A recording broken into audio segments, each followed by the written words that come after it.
Hey everybody, can you hear me? Oh, it's a little loud. Hold on a second, let me just turn this up. Hi. Little louder. Whoa, okay. Maybe too loud, I don't know. Check this out. What is that? What is this? Something a little different. Oh, you can see me doing things and turning knobs and pressing buttons. Yeah, that's happening right now. I added a GoPro overhead. I already had this GoPro and I realized that, oh, I can actually like plug that in and set it up. And then this mic, I kind of got it a little closer. Oh yeah, we're multicam. We're tri-cam now. It's so, like, I mean, just, we're all over the place. Look at that. You can see things. Oh, that's not in the right key, isn't it?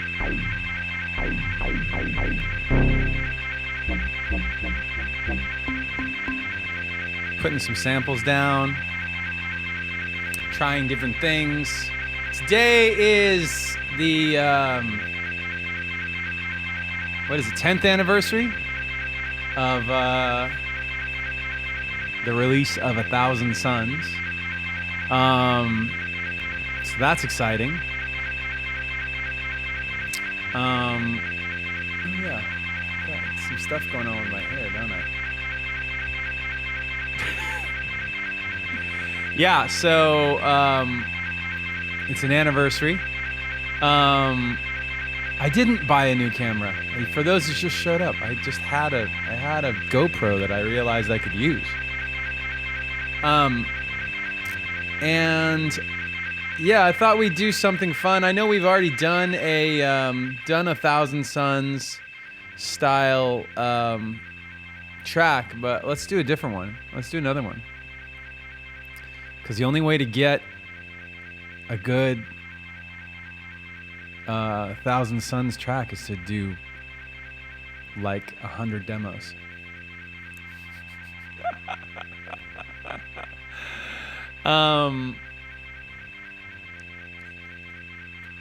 Let's do like almost like a blackout catalyst style. I'm gonna do blackout style,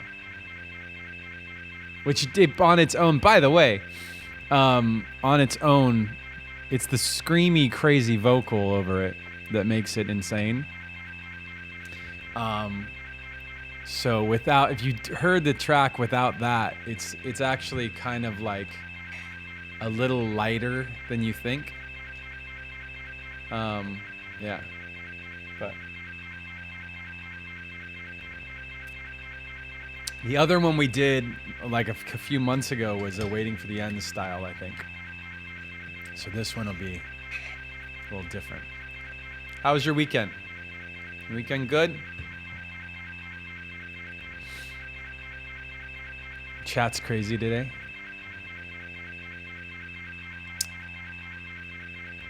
Good. Well, I'm going to pull some sounds here. We're going to flip over the screen and use our overhead. Use the overhead cam. By the way, just so you know, this overhead cam situation is like, it's like painter's tape tied to it's not very professional in terms of like, it's not mounted to the screen very well.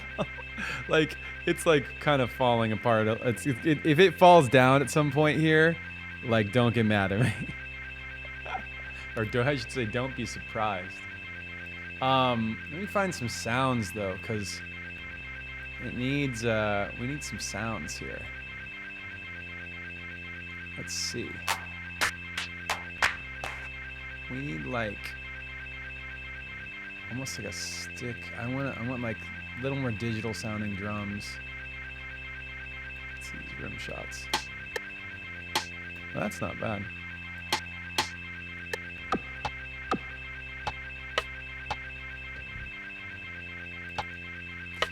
This is the District Zio expansion pack. Those are kind of cool. It's funny how those are almost the same.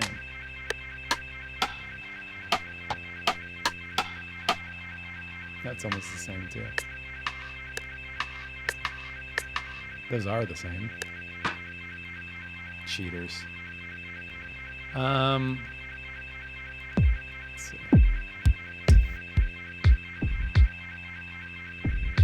Maybe.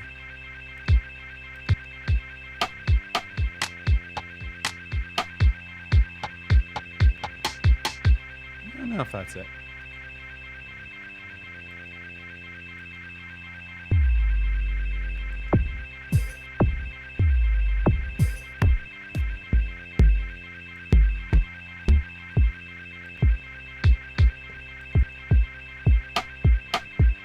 Better.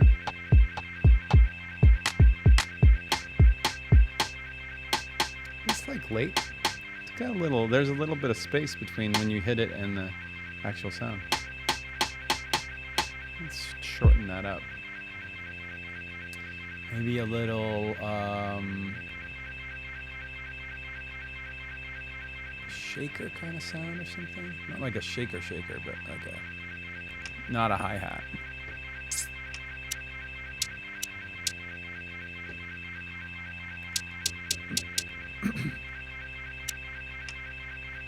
We have 764% hype.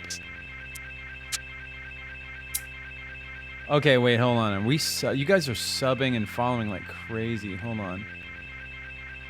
Oh crap. I've got my mini feed set to like show followers and subs. That's a lot. It's gonna be a lot. I gotta I think I have to close that up and just do subs here.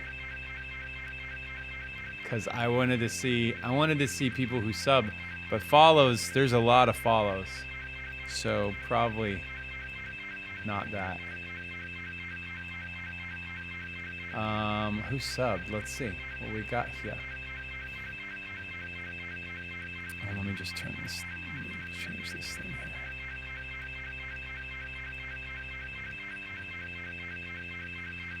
What do we have in subs here? Subs, the hype train has started right off the bat, as usual.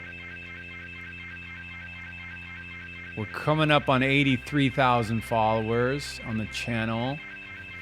Let me just give you guys some quick shout outs real quick before we jump in. We got Yasmina who gifted, Corolla 1997 who gifted, Judith subbed, DJ Ad Foster subbed for 3 months with Prime, smart. Rame Cook subbed for 2 months, Steffi Luz subbed for 3 months, Ray's mom subbed for 2 months with Prime, smart. Psycho Nova subbed, Corolla 1997 gave up 5, Wesley LPBR subbed for 3 months with Prime, smart. Game Brewing subbed for 1 month, This Is Roku subbed, Hybrid Gonzo subbed for 3 months at Tier 1, Sears Mont Girl subbed for 3 months, Techfield subbed for 3 months with Prime, Ida is alright, I think. Sub for 3 months with Prime. Gaff sub.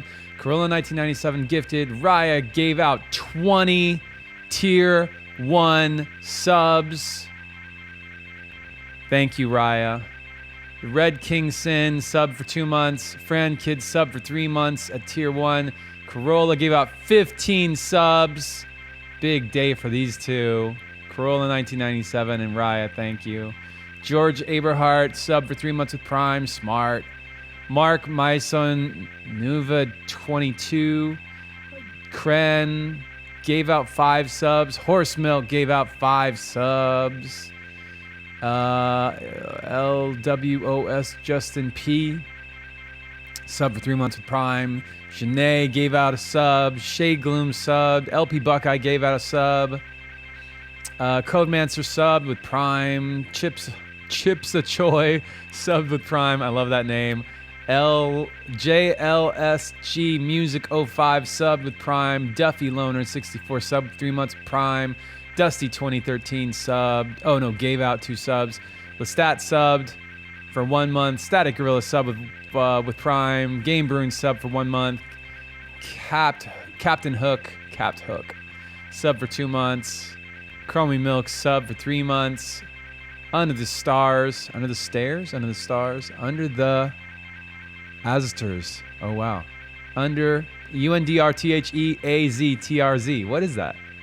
Under the Arizona Stars? I don't know. Sub with Prime. Super Zero sub for 2 months. Catchy Baseline gave out 5. Israel Gamara sub for 3 months. Pedro Verdict sub with Prime. Exogenesis subbed.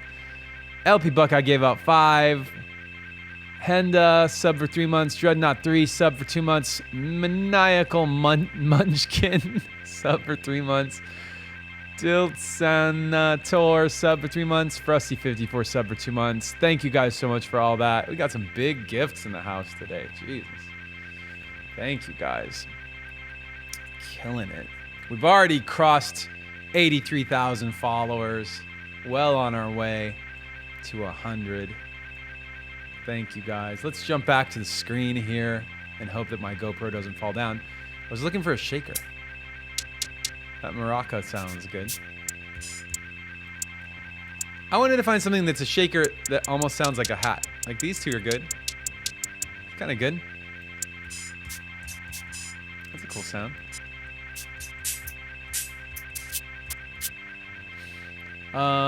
Let's find a good cowbell. Oh, that's not a regular old cowbell. That's a good cowbell. How does that sound? Sometimes things that get designated as like a wood sound are like not very woody, and I like them. That one has a lot of bass to it. Weird. This sounds like a kid's show.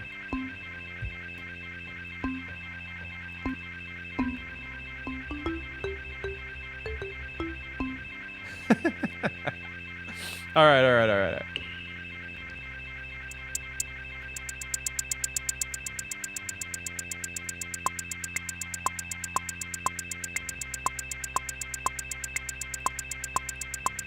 Come on, guy. Back there. There we go.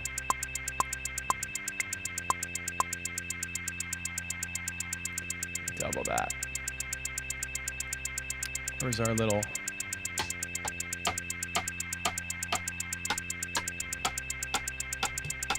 I want this to sound less like an actual like side stick.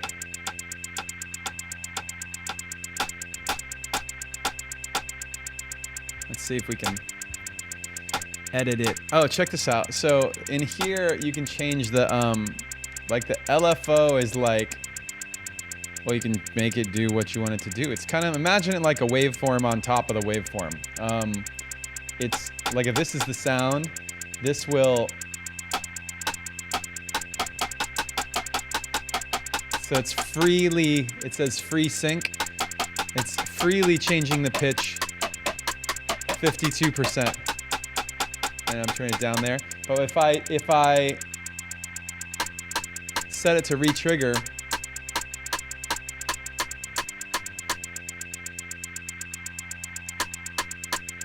maybe I want to do this.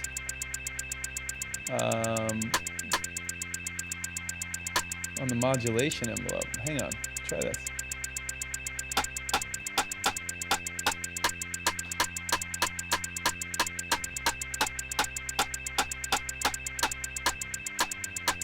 So this is pitching it up 28%.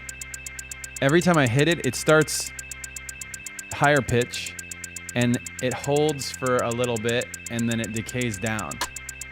So it's going pew, pew.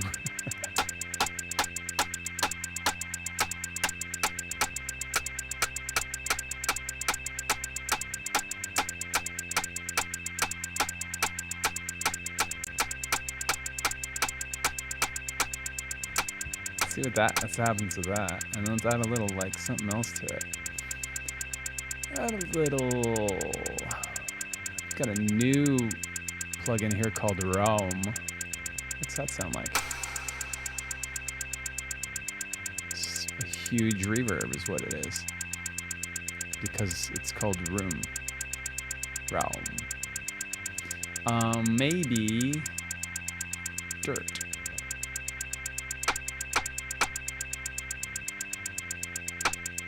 Yeah, let's put it on the beat. Oh,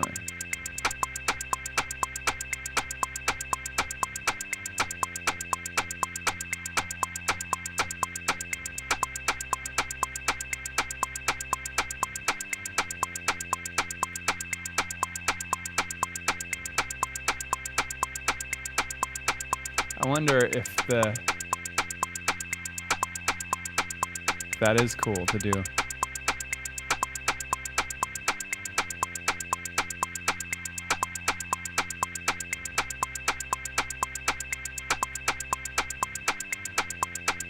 It's a little too like reggaeton. What about this?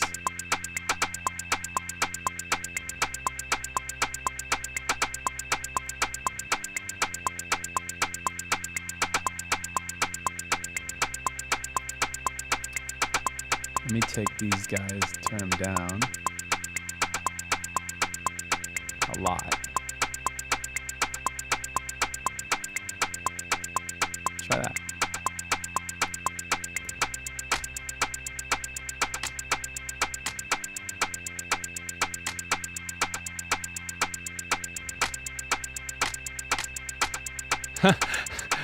Alexa doesn't like this angle. Or do you like this angle? You like the big forehead angle.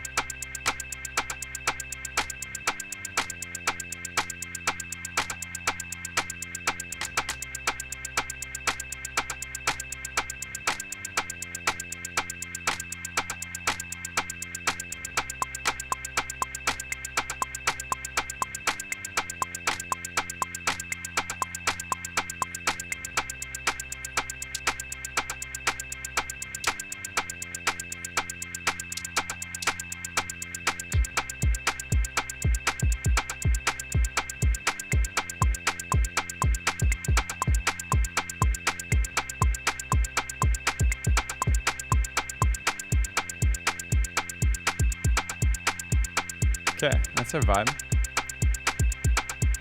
I'm gonna take this Juno thing out. I'm gonna take that out. I'm gonna do something different here. Let's do David. What's that? What's that, David? David's saying feed me. David wants some incense. Should we do the I think I want the green one today. You know what's funny is do we want the red package? This is the red package, which has green incense, or the green package, which has red incense. Let's do the red package with the green incense today. That's what we're gonna do. You guys are like red, and yet that's not very helpful.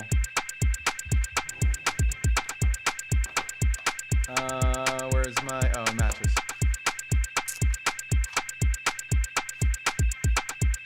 I wonder if burning incense while it's like we've got like horrible air quality and smoke and whatever, that's like making it worse in here.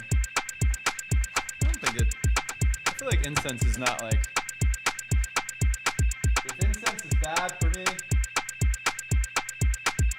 I'd have to just deal with it. All right, so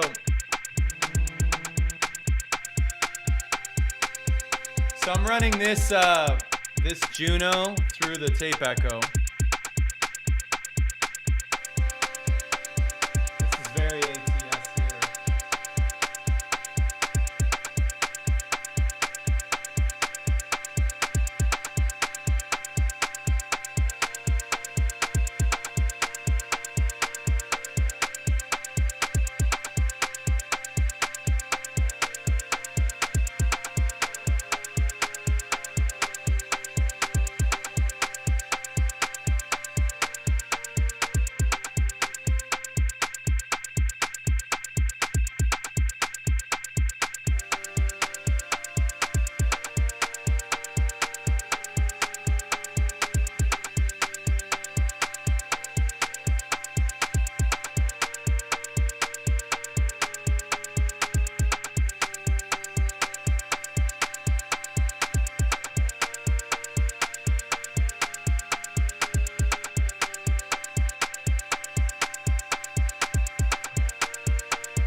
All right.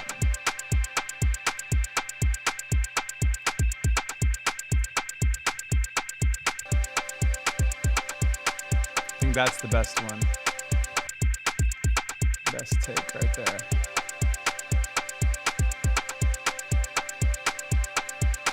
Oh, 2 phrases of that, huh? So I think this is that. No, it's this one.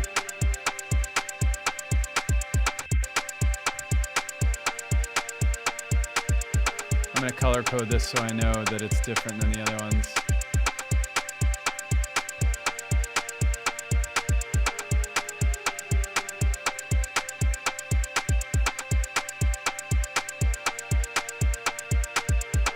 I think I have to put these guys on a new track. I like these drum bits on a track so I can play around with them. So what I do usually here is I just like solo them like this. And I'll just grab the audio and bring it over here. So that's the kick. This is the stick.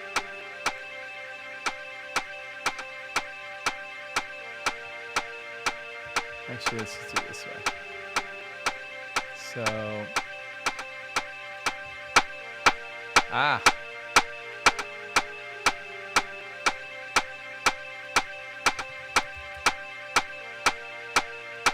this kick is going to get louder here.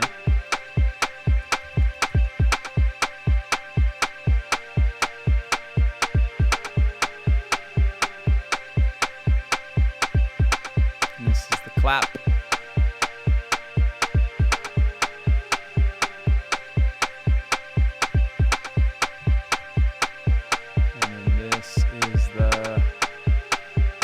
Shaker.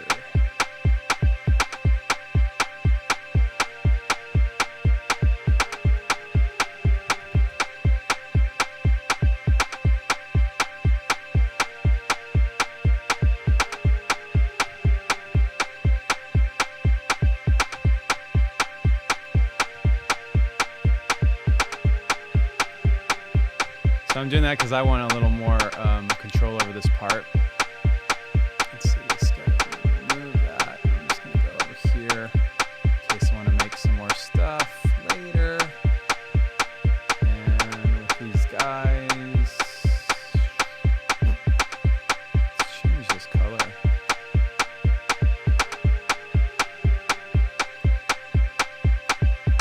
Oh wait, we got it the other way. Yeah, that's fine. All right.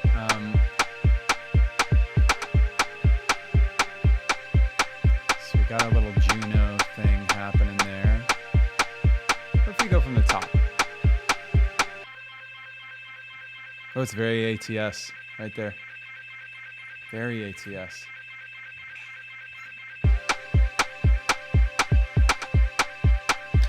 That start of that tape, Juno tape, is weird. Let's use this.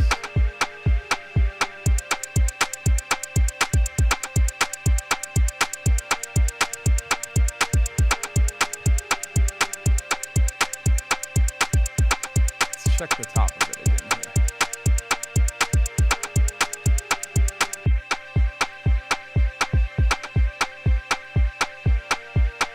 Maybe the kick doesn't start right there. Oh, idea for the Juno tape. Let's put that Raum on it. It's a Raum. Is it down here somewhere? There it is. Okay, so we'll put a little room on it.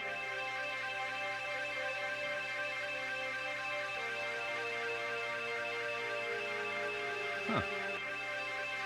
It's kind of cool. And then let's put a little,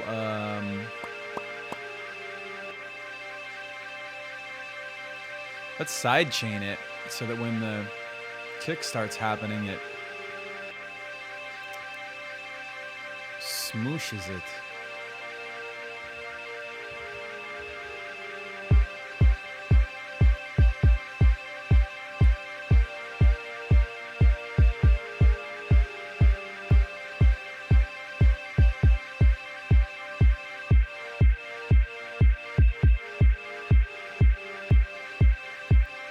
Maybe a tiny bit of this on the LP1 as well.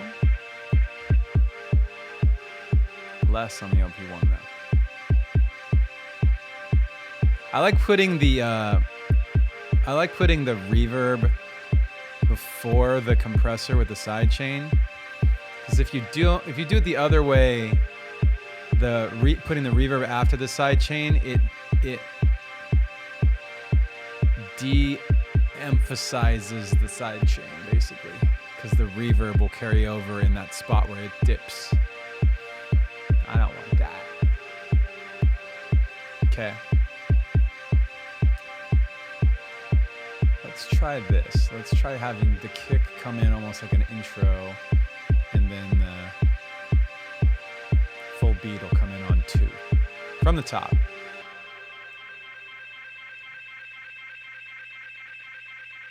Okay. Here we go.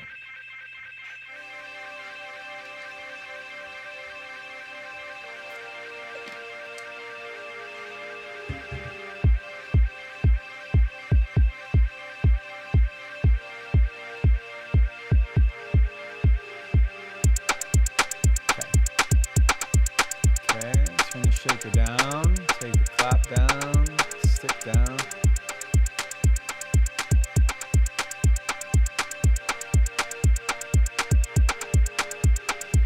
A little filter on that stick or the clap. Now let's see stick.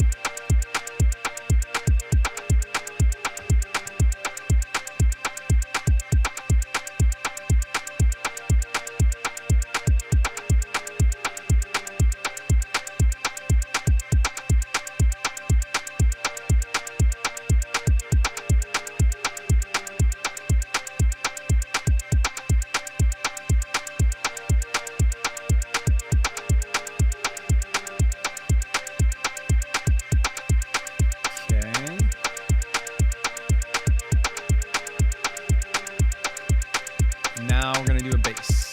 I'm going to move these guys back. All right. Bass. Let's do Juno also for the bass. Juno bass is really nice. Juno bass is like very warm and fuzzy. Actually, it's just very warm.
trying to find the right place for this little bend up, this little doodle right there.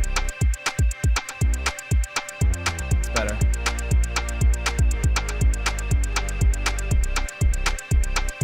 I don't want to be too close to the. Maybe this guy. Yeah, the first one should be simple.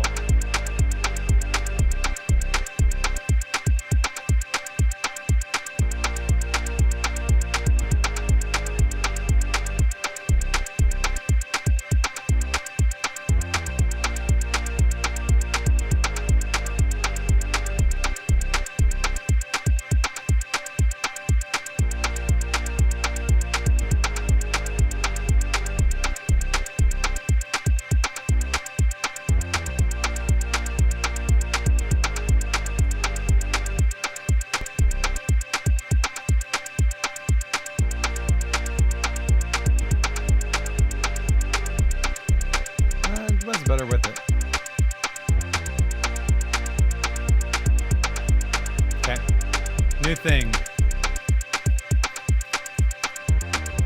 Ah. What the fuck?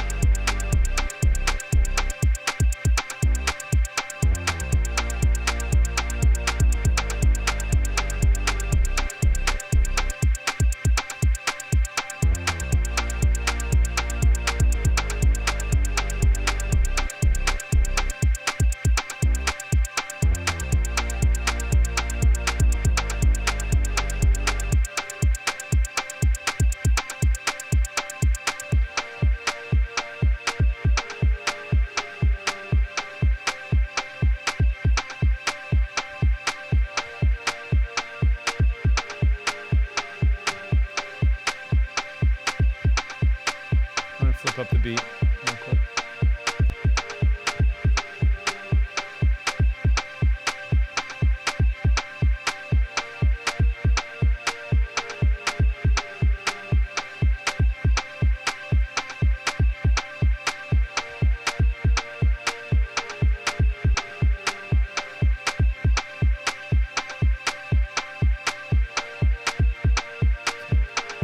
Different beat for the verse. This is gonna be the verse.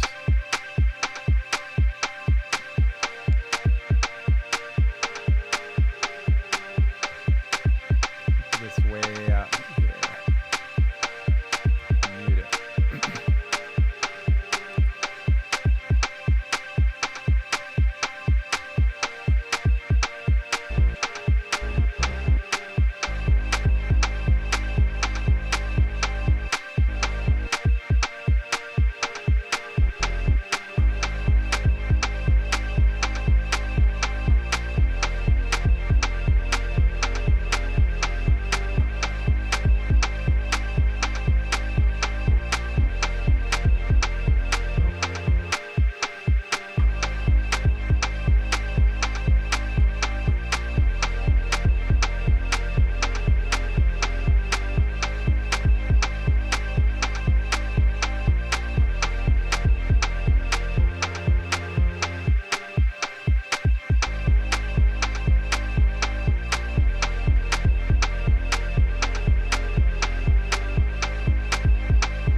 Cool.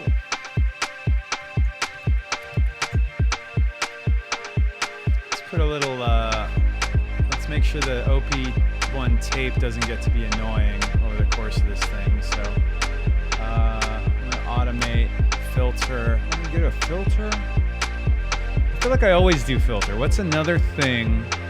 Let's be creative with this. I normally do a filter to cut out the top, the high end, and specifically I'm thinking of this sound right here. to make it like kind of, actually that one, maybe that one and the Juno tape together are creating a lot of, they're like just kind of droning, and I kind of want them to go to be less important. Oh yeah, this angle is very close. We moved about a foot closer.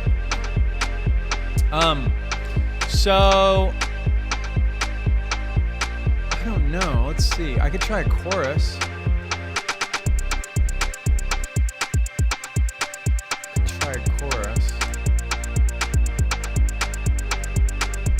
Let's slide the Juno to the left ear a little bit and move the OP1 to the right ear a little bit. And let's find out.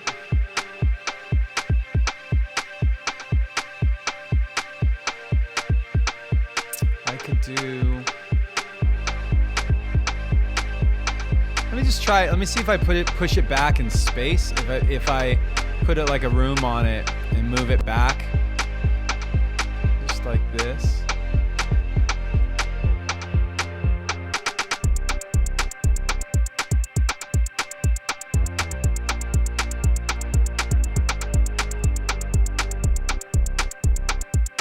Okay, so now this is how it was.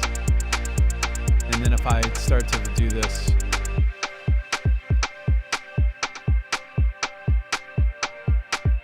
then it kind of gets out of the way a little bit. It's like a little more, it fades into the background. Let's see, where would that happen?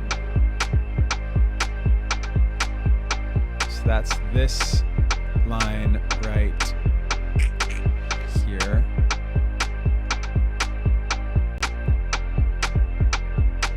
And it would fade to this here.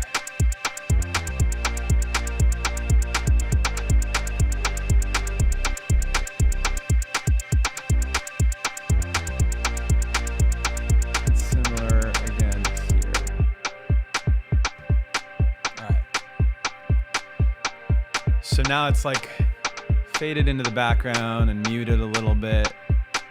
I'm rolling off a little bit of the high end here with this high cut.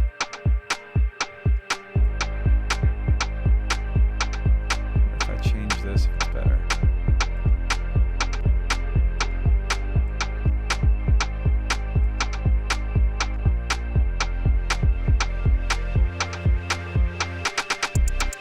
All right, that seemed like it was a little abrasive, aggressive. Let's have it pop open right there. More subtle. Okay. All right, so that's our verse 1. We have a long intro, super long intro. And we have verse 1. This is our verse 2. We'll do something new in verse 2.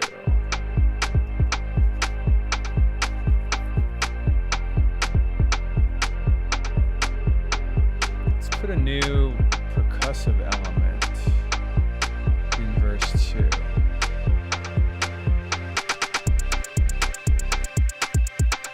Oh yeah, there's these.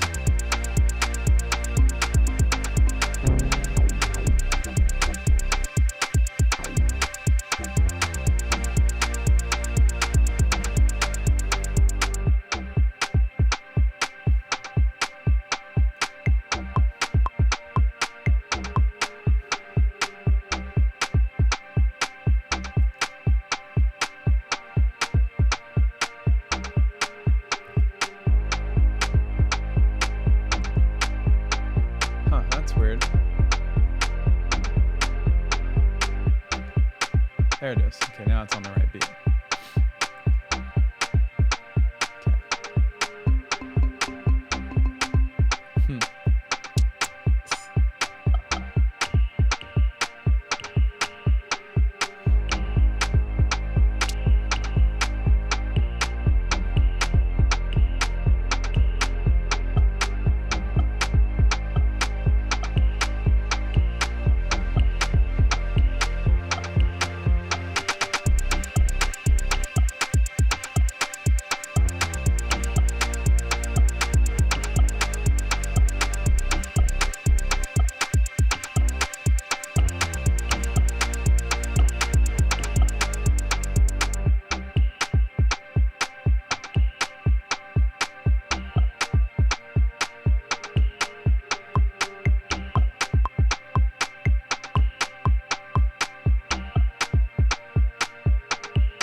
That bit is for the chorus, I think.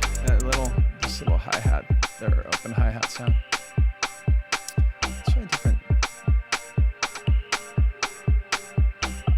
I feel like it needs like just a regular old 808 hi-hat type of thing. Let's go into laser dice, grab just like a basic.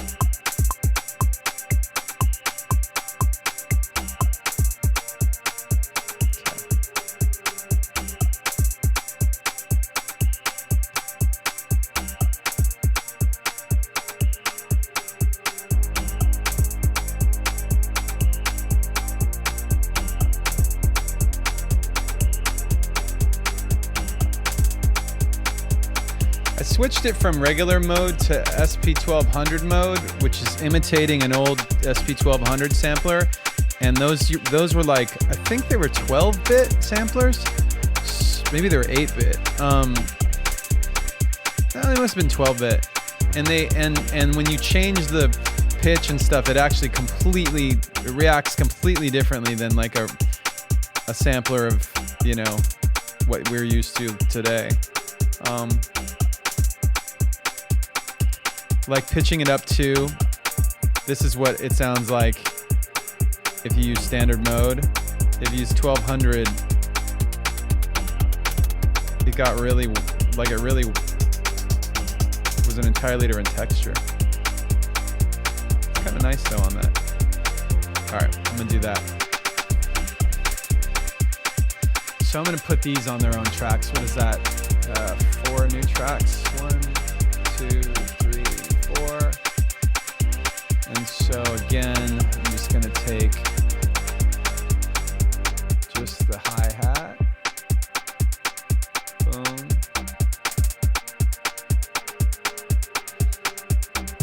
I call that fast hat.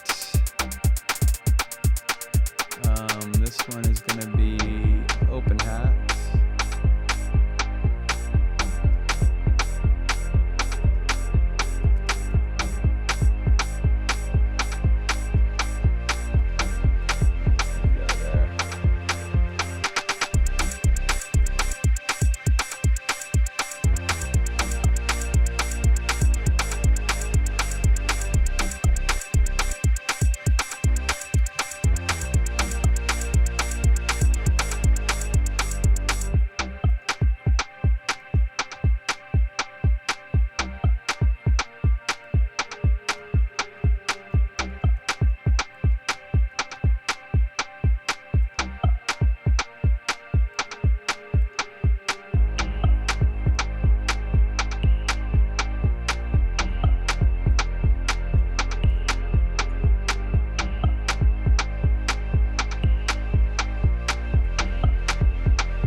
Let's add some like guitar things.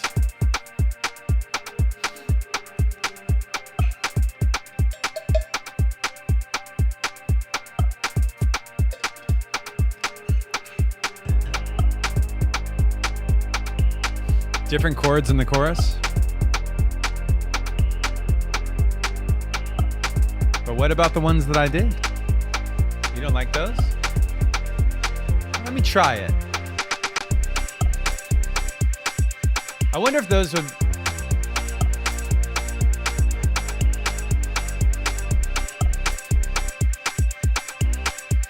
I can try different ones. Let's try it. I'll try different things.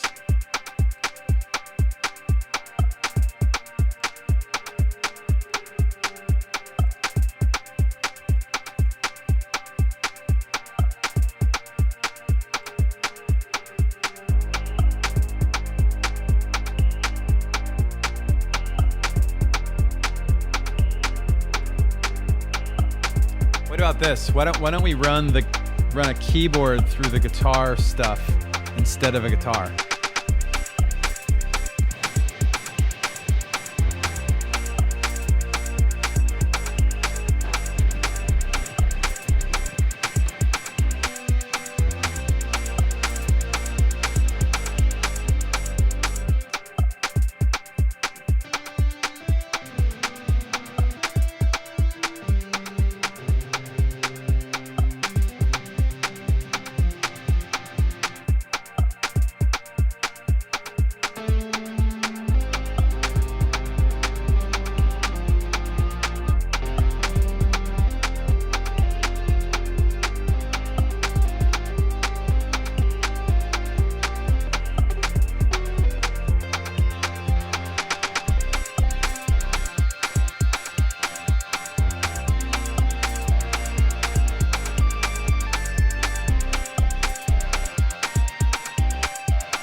I like this. I'm leaving this in.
That ending with all that crunchy stuff is not awesome. It's way too crazy. But I think I'm gonna end up putting like a plate echo on it anyway, so.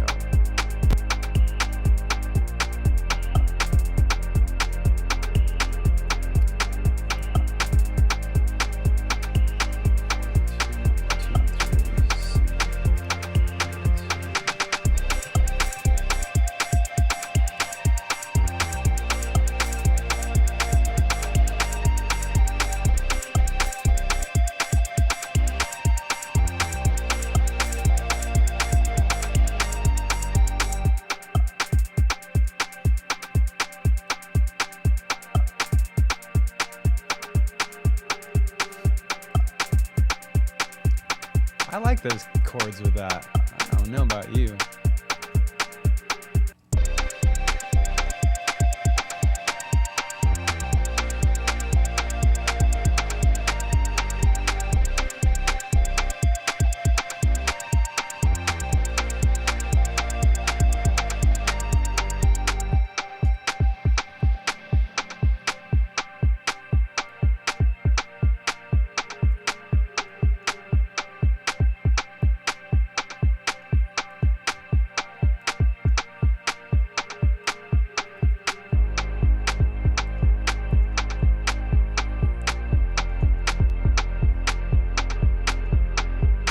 Okay, here's what I'll do. Here's another option, actually. I could put this in the pre-chorus. Oops.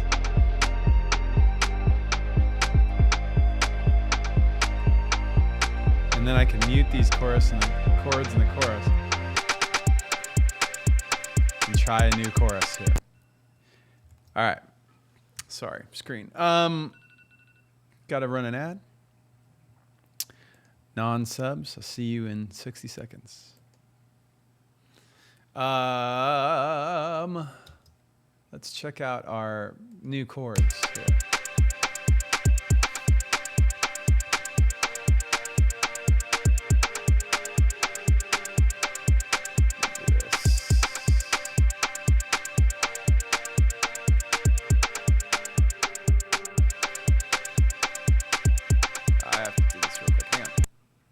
One moment.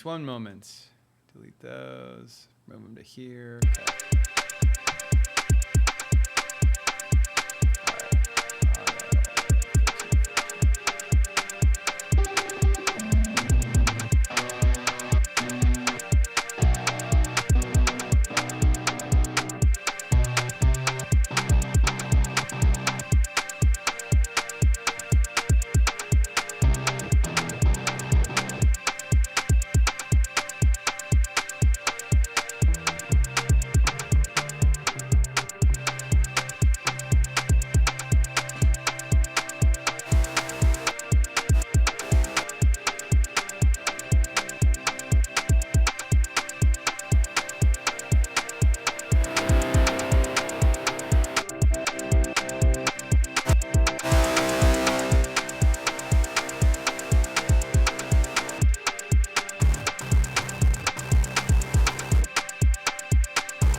can't happen at the same time as this lavender one can't happen at the same time as this other lavender one. These two guys have to go one or the other.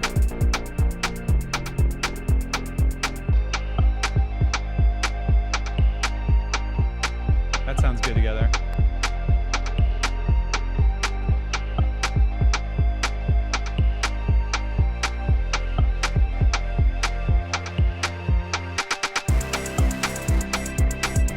That's good.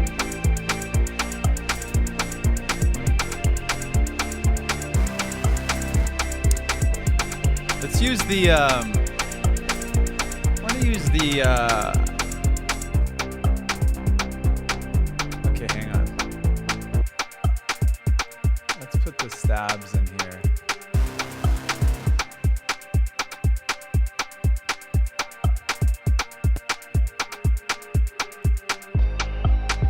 Going back to the top of the verse real quick.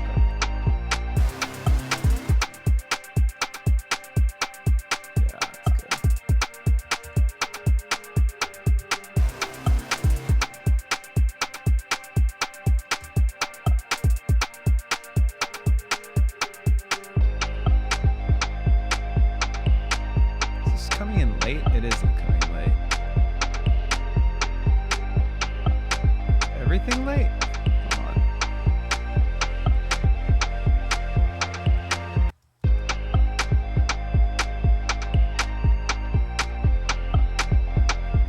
Let's split the difference here.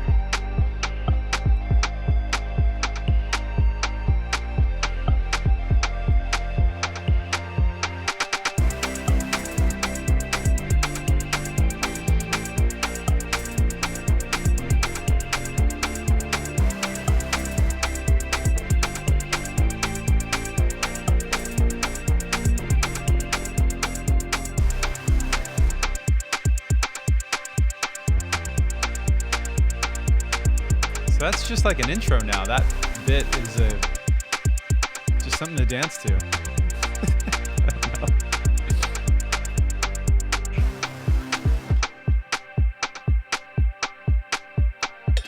Let's make it the bridge too then.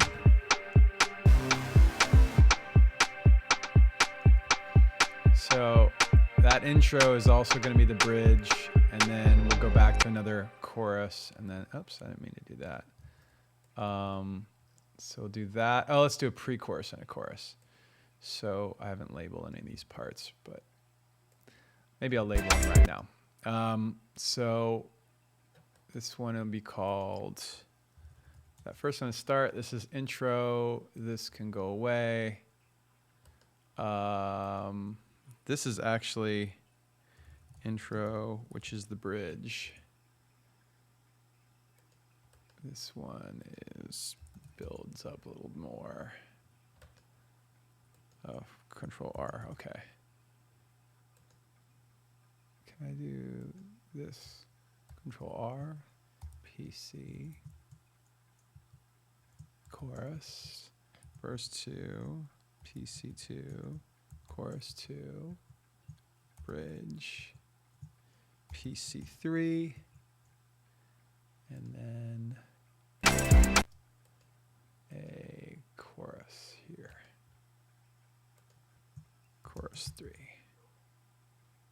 And then this will be the out.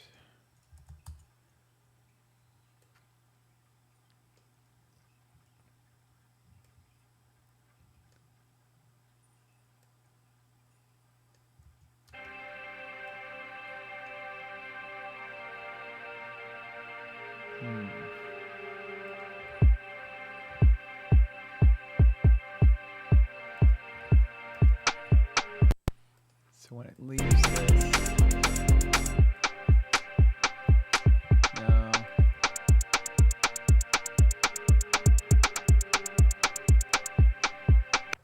So maybe this guy goes again.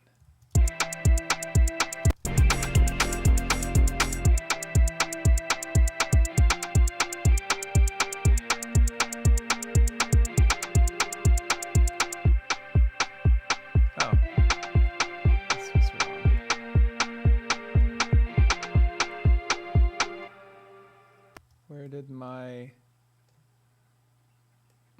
outro piece of this guy is gone. Is it here? It is here. Okay.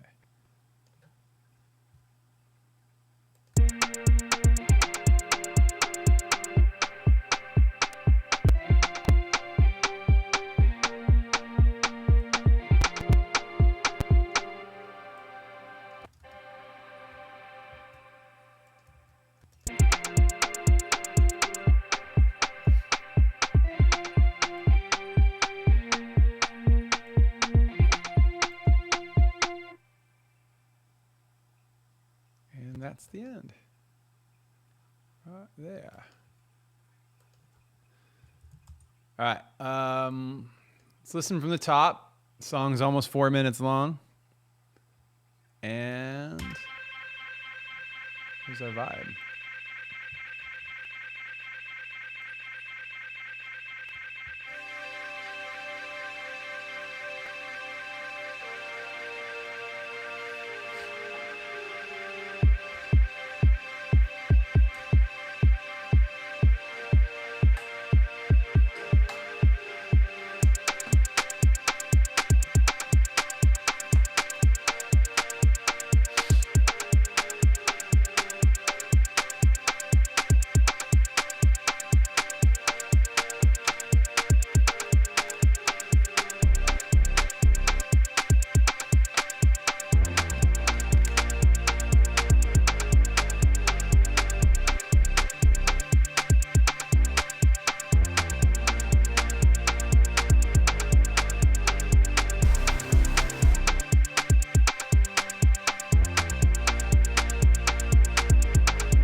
that again. I feel like it was almost there.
From the top.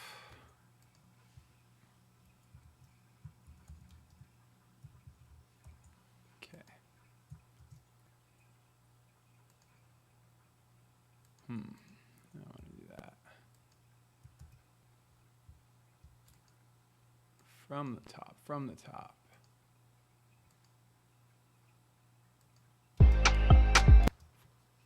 Hey.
Loop this part and figure out a little piano thing here.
goes from this into that.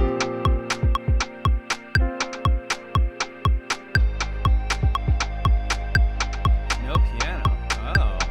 Oh.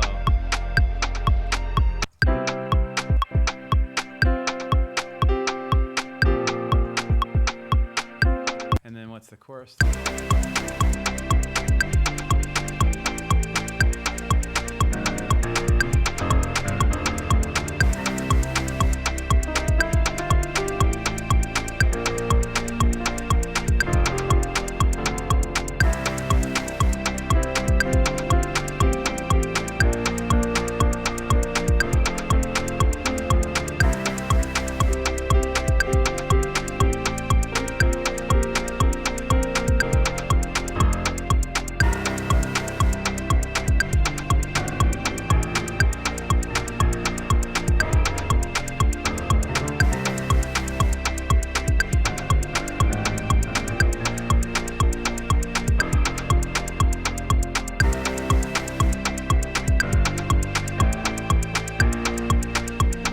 Piano only belongs in the verse. It chills out the chorus too much. It makes it too mellow.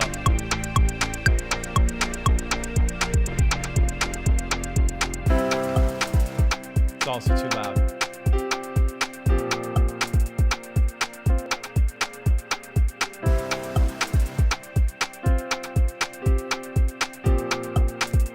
Fucking latency.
I know this goes over the chorus.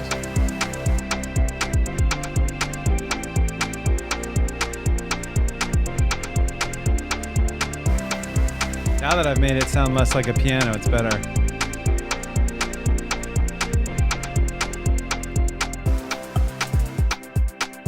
All right, from the top.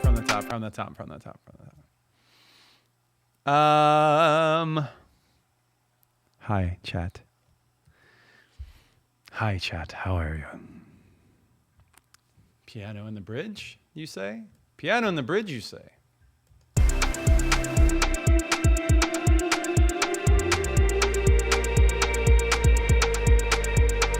The guitar is doing the piano thing, though.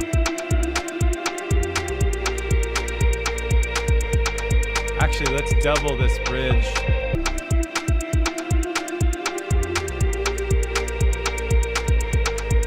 Let's have it. Let's start with just this.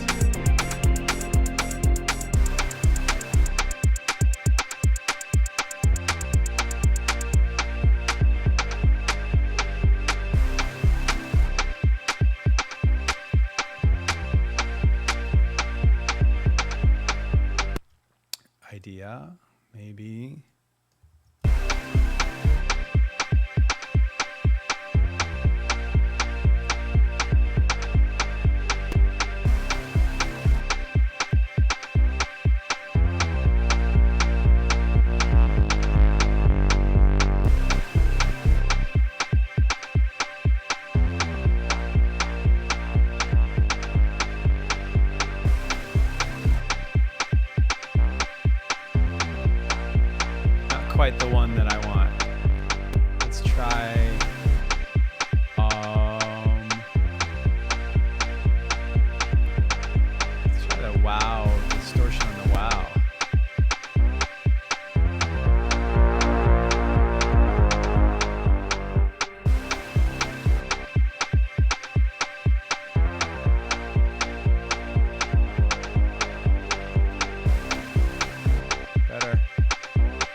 in reality, this chorus would need to be twice as long.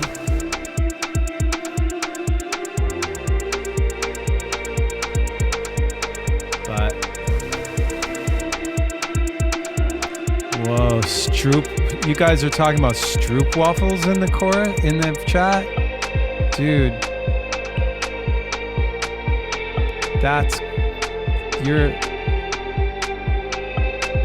It's the greatest. They're the greatest. Stroop waffles in the chorus, yeah. We're gonna make this song about Stroop waffles.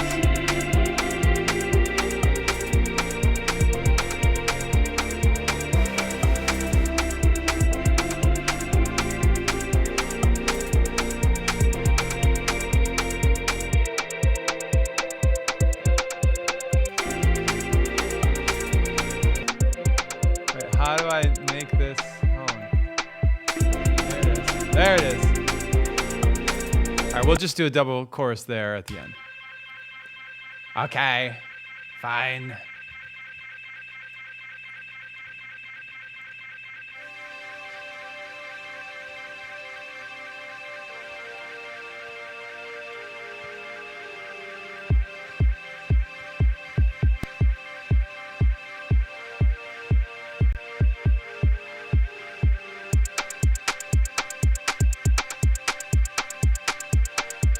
Ready to make it louder? A little louder.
Maybe the piano doesn't come in until the second time through. Piano in the second verse, but not the first.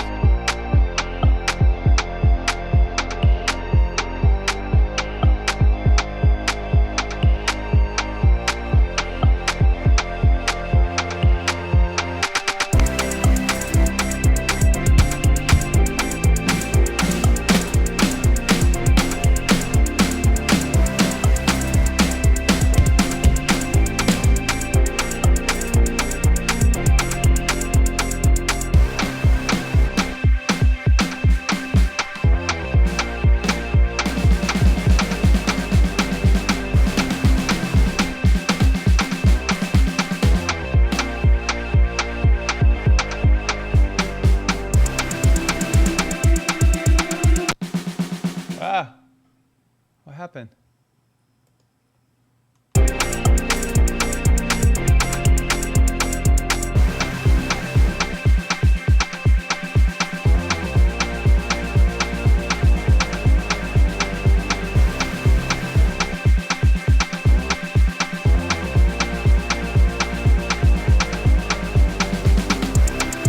Okay, so we're gonna do this bit like this. So this first part has to be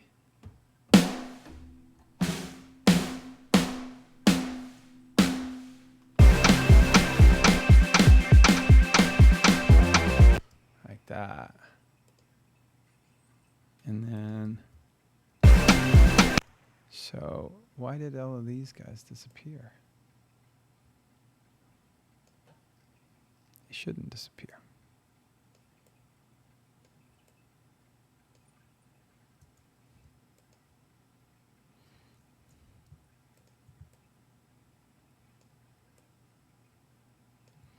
So that, boom, boom, boom, and then at the very end, it goes up here.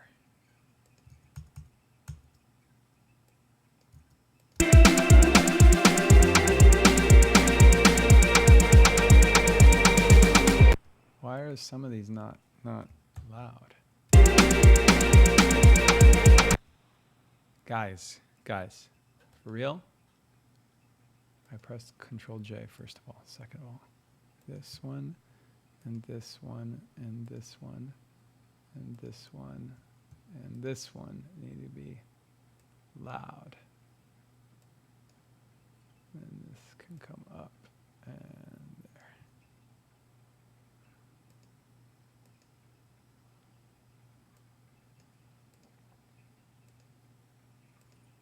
Ah. Boom, boom, boom, boom, boom, boom.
All right.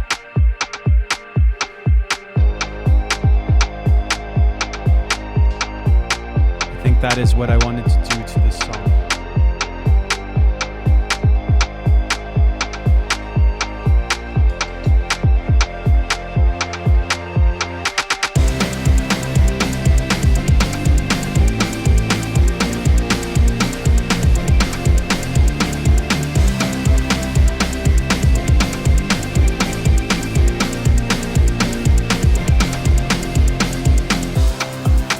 Have you guys been going on about waffles for 30 minutes?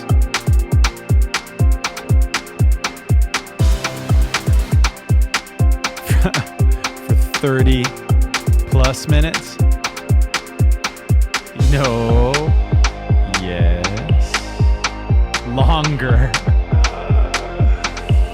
Oh my goodness. They did, yes.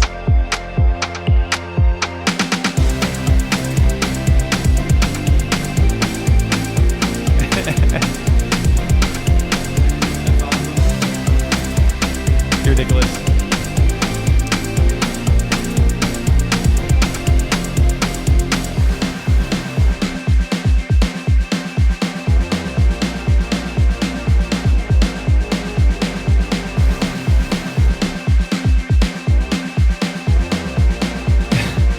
There's no reason for all that. No reason for all that waffle talk.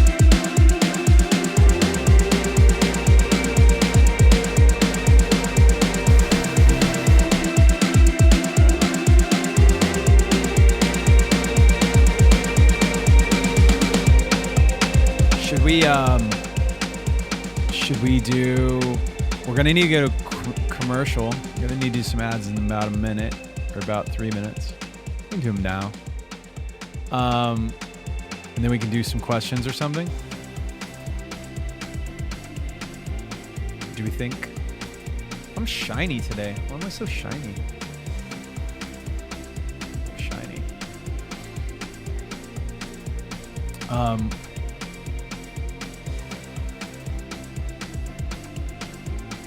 What's with you and skincare? Take it easy.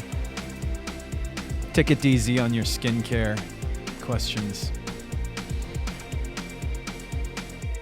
I'm not dropping skincare routines until I have a skincare sponsor. How weird would that be? That'd be not cool. I don't even know if somebody said they would like sponsor the channel with skincare stuff if I would even do it.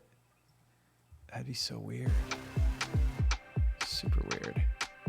California Psychics routine. Now that's a different story.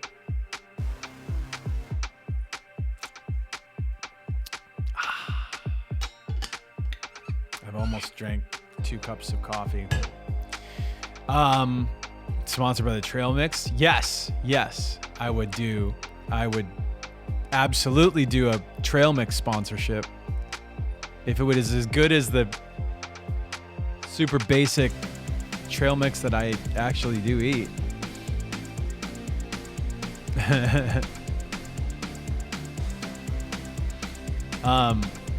Cetaphil sponsorship. 2 cups of coffee is not a lot of coffee. Come on, you guys. Come on. It's not a lot. 2 Starbucks is a lot. This is just regular pour over blue bottle. I'm not like spazzing out. I need water. I am gonna get a water. I'm gonna get a water. Actually, here's what we're gonna do. I'm gonna get a water. Hold on, I'm gonna get a water.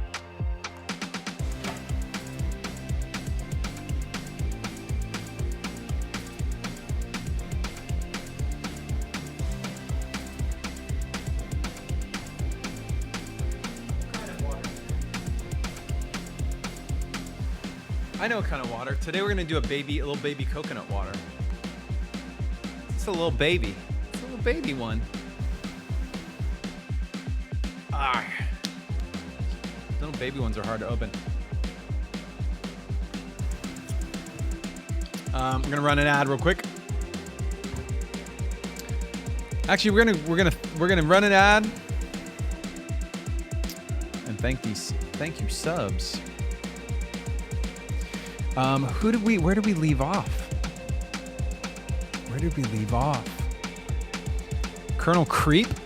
Did we leave off at Colonel Creep, who subbed for 3 months with Prime? All Disney Mama subbed for 3 months with Prime. Mike Zors, 3 months with Prime. Matzenheimer, sub with Prime. Rio Dare, sub for 3 months with Prime. All very smart people. Slow Burn subbed with Prime just now. AWH Swery gave out a sub. You guys are smart. Super smart. Red water. No, this is just regular. This is Harmless Harvest organic coconut water. I'm not even like, again, like, what do you mean notice us? I'm talking to you. Why is this coconut water purplish? It's their thing. They do like, their thing is that if you leave pure coconut water alone, antioxidant levels affect the color and it can turn pink, which is why this one's pink. Horror Show is drinking wine. It is noon here, Horror Show. So wine would be a little aggressive. It's not unheard of. It's not impossible to go with wine at noon. Wine at noon is more of a like, I'm having lunch somewhere out kind of situation. And I haven't done that in a long time. Yeah, Germany, you guys are drinking beer by like basically with breakfast. The Germans believe beer is like good for you. They're like, yeah, couple pints for breakfast. That's healthy. That's healthy. What do we have in terms of questions from the chat here today? Do we have questions? Let's look at our questions. Don't have that many, but we have some.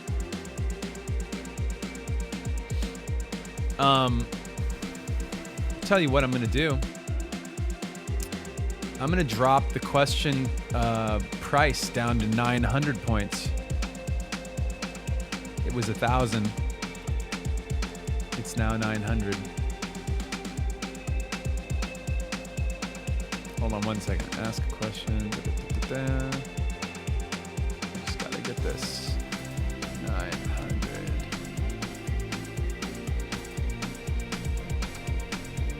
Boom. Boom. Item has been updated. 900 per question. Alrighty.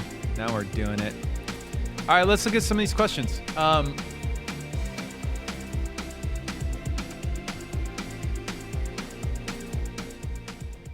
there's the volume. How about that? Lucky Strike J Alex says, thanks for the streams. It helps with my depression. No question. Just want to say thanks and keep being awesome. Hope to meet you one day. That's so nice. Hey, all right.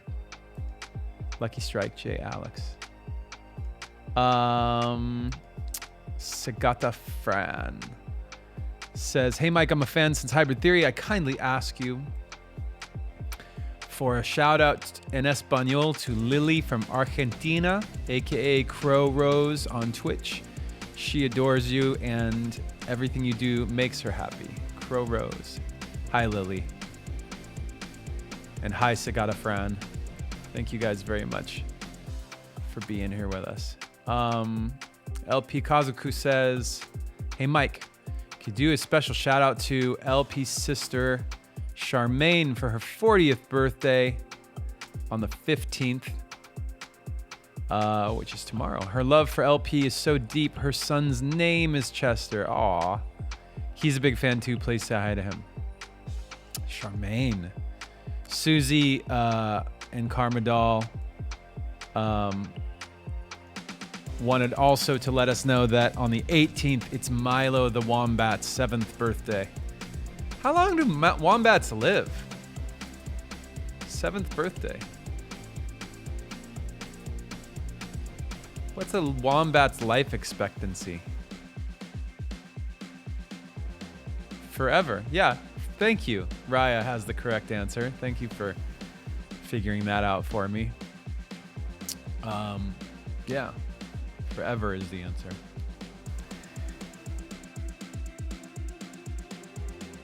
Vatna Jokol. Vatna Jokol. Jokol? Vatna Jokol. Okay. Hi, Mike. When I was younger, I didn't have a computer or internet. I used to watch music channels waiting for the LP song to come out. Now I'm watching your live streams. Isn't this unbelievable? Man, you know what? It is unbelievable. And I was just reading. I've had the Beastie Boys book since it came out, and I was just reading it last night. If you haven't caught they have a special on Apple Music where it's basically what the guys had done. Adam and Mike did a tour, like a book tour, where they went down around on like these. They basically did some of the stories and photos. They did like I don't know if it's 60 or 90 minute presentation. They did like the story of the Beastie Boys live on stage. And they showed pictures and told all these like tidbits of stories and their perspective on things. And a lot about MCA, which is so dope. And in the book though, there's a lot more detail and a lot more pictures, right? So I was reading those, and there's some excerpts from other people that they were friends with, and they were talking about basically like what life was like in New York when the Beastie Boys were getting started. Man, such a cool time capsule. I didn't know a lot of that stuff. Like they were talking about when they first went to see punk rock shows and like what cliques there were, what people were into, and like how they basically went to a Bad Brains show, and there were only two people there who were their age.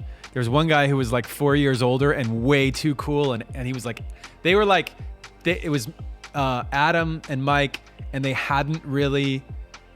just got into punk rock, and they were like trying to dress the part and trying to look cool, and not really hitting the mark. And there were two people there at the Bad Brains show who were their age. One of them was actually punk rock and nailing it, and the other one was MCA, who was just looking cool. And they were like, man, this guy's like, I wonder if this guy is like, he's like wanted to be friends with him because he looked so cool. It was like trench coat and like you know that like blood red Doc Martens, and like everybody was wearing like skinny jeans back then. I guess I remember that. But it was before my time. They are a little bit older than me. So Oxblood, yeah, Oxblood. That's right. That's right. And if you want to see me in a trench coat, I've been known to do a trench coat here or there.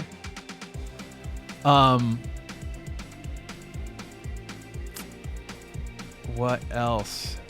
I don't know. There was all these stories about like the way they talk about like making mixtapes on cassette for people is legendary.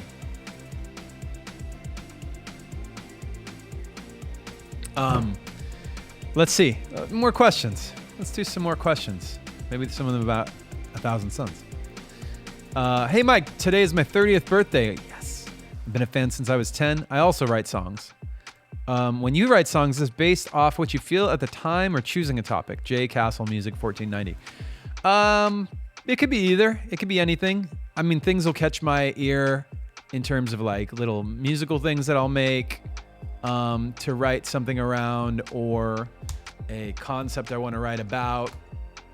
If I'm going to sit down at a piano and like write words, usually that'll be because I've got like an idea, either an idea for a song, like the concept of the whole thing, or an idea of a cool phrase that like seems like it'll work. Savalis says, Thousand Suns was such an awesome album. And the first time I heard a concept album, what inspired you in the band to go from a standard album to concept? And one so end times in like, he's capitalized end times. So he's asking about, he or she is asking about the concept of like, almost like self-destruction. Well, it's funny because it's a little bit like the current climate. So he asked about like the concept album thing. We were writing songs. You guys, some of you know this. We were writing songs for like, we thought we were going to be doing a video game, and then that fell through. It just, we got to the point where things were getting designed and everything like didn't really work, and it all fell apart. And we had all this music then, and some of the concept of the video game was not about like apocalyptic things. It was more about like, there's this patient who he was stuck in a mental institution for some reason. I don't remember what the story was, why he was there. And he was being like basically unjustly like kept there and punished. And then they did things to his brain, and he developed like, what's the word? He developed like powers to like control things and like, you know, he had telepathic? No. Yeah? ESP? No, he was like literally, he could move things with his mind at one point, but it was telekinesis to move things with him. But he could actually like, I think at one point he could like shoot like electricity and fire, and it was like carry and stuff like that. And the concept was still loose. Like it wasn't an awesome concept. It was like you're getting there, but I was listening to a lot of Radiohead. God, what bands like everything from like MGMT to Pink Floyd. I think there was some like Nine Inch Nails and Tool in there.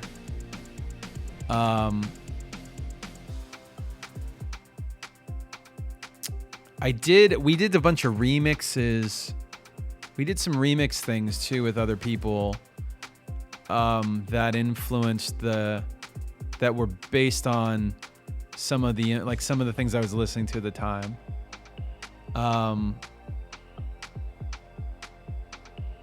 But I wasn't listening to not new Nine Inch Nails at the time. Old Nine Inch Nails, like Broken, and Fragile. Those are the first 4 proper studio albums by Nine Inch Nails are my favorite ones. But still, it's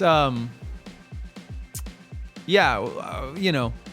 Also, by the way, like weird instrumental music. I was listening to like Ganja Sufi and like this group called Fuck Buttons, and oh God, what were some of the other ones? Some really dope, like those are like super crazy. They're, by the way, they're so Flying Lotus too, like some really out there stuff, which I loved. I still love.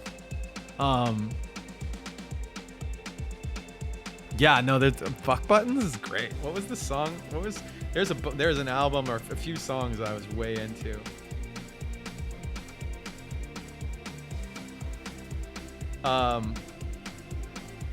Tarot Sport was the album. Rough Steez. Oh, that was such a track. So dope. Gang Gang Dance was another artist that I was into. I was listening to a lot.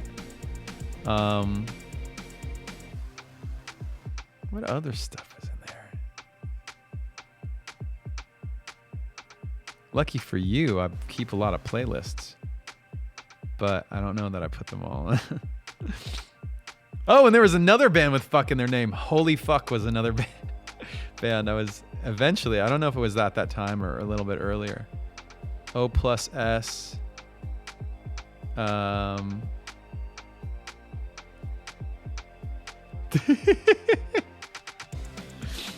Okay, I can't even. Caribou was one.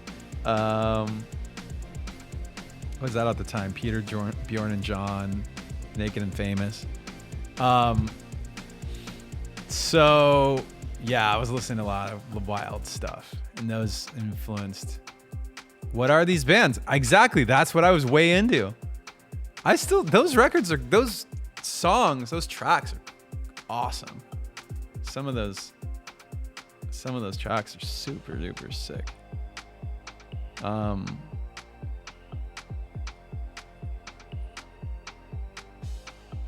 Death Grips.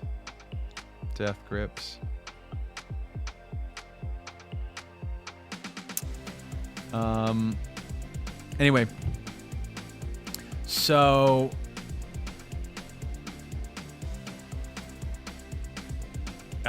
that's like, I think that's kind of the vibe. Concept album. Oh, I know you asked about concept album. Like right now, like if you think of the state of America and like how like fractured people's, like it's so fractured and it's such a mess culturally. We were coming at the time of 1,000 Suns. We were coming out of the George W. Bush presidency, and troops were still in Iraq, and I mean, obviously, and like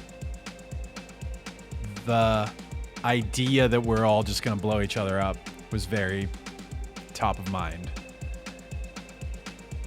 and so that influenced like the lyrics a lot.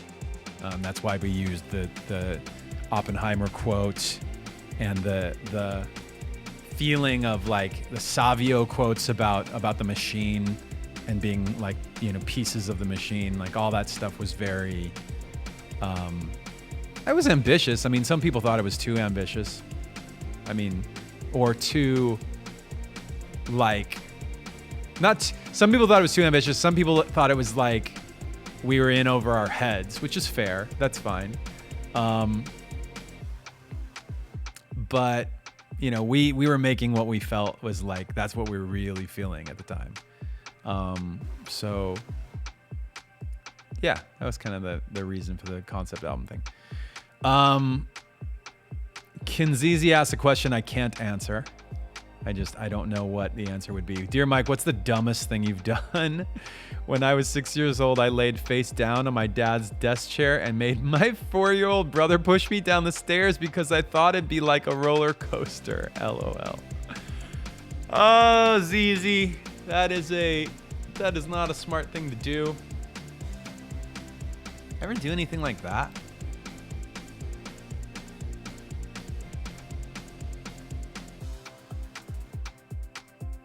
My brother and I used to jump off of tables and flap our arms really hard, trying to fly. That was a good one. Oh, I know a dumb thing I did. Here's a dumb thing I did. At my grandfather's house in the backwoods of West Virginia, he used to let me like use his rifle And he'd let me use he had a BB gun and he had a rifle that he'd let me use.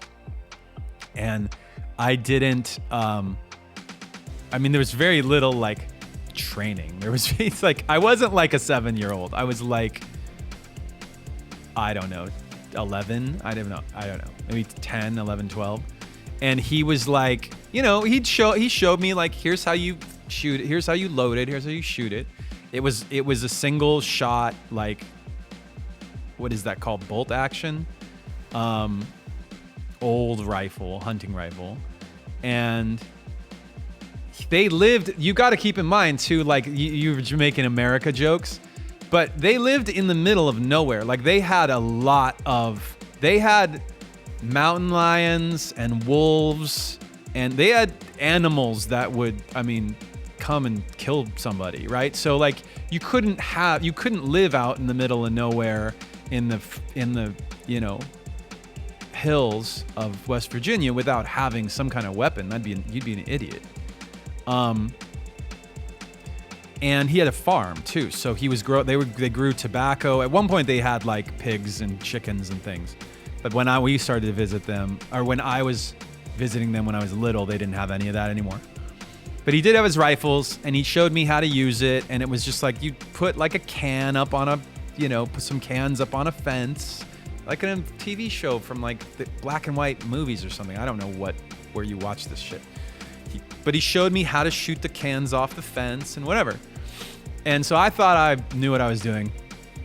And he watched me relatively closely when I was doing the rifle. But when he gave me the BB gun, he didn't really watch me.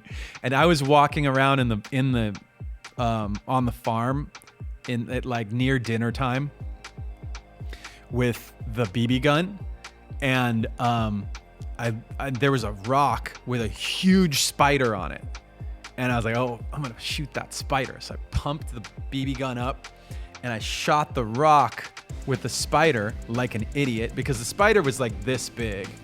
It was a big spider, but it's still a tiny little spider on a hard rock.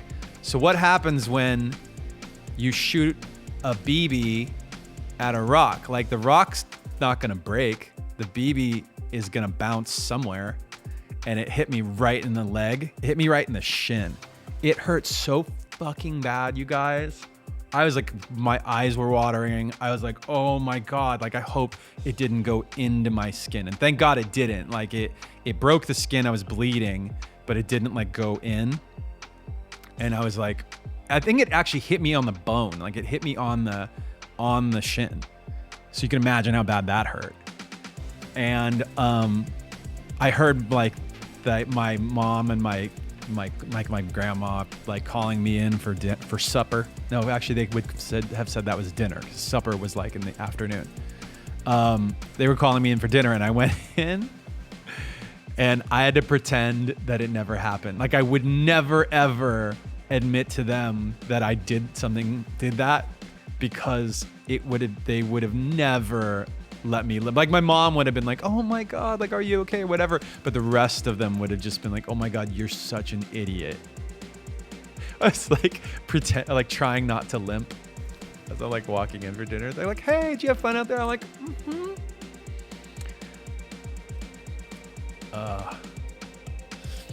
All right.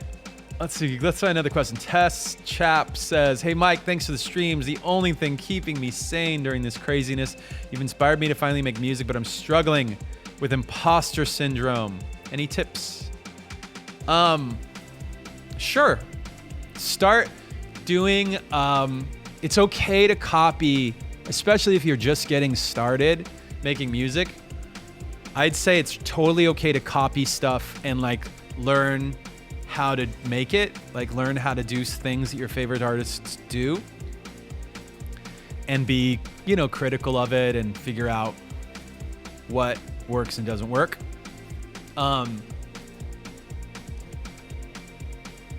Just be careful not to let those things take over what you do and who you are. Like start mixing other things into it, or like learning how to make something that's your own. But it's okay to like, I mean, I'm sitting here every couple days, like at least once a week, and like imitating somebody's thing, like probably usually in a very crude way, but it's kind of the point, is to like learn, oh, here's a thing that works, or here's a thing that makes their music really interesting. What's crazy is, as I was reading that Beastie Boys thing, I remembered it reminded me of a story that I read about Paul McCartney and John Lennon. I don't remember which of them told it, or if they both told it, about how they would like travel around different parts of town just to like learn new chords, which is maybe an exaggeration, but maybe not. Like, there was no internet, right? So they could only learn from one another or by reading a thing. And since they didn't have access to anything that was like stimulating their, like, they didn't feel like they were connecting with whatever it was, they would actually physically travel just to like learn new ways of making a song, which in their case was like new chords. Beastie Boys had a similar story where they were, you know, they would travel, they'd go to different places and meet different people just to like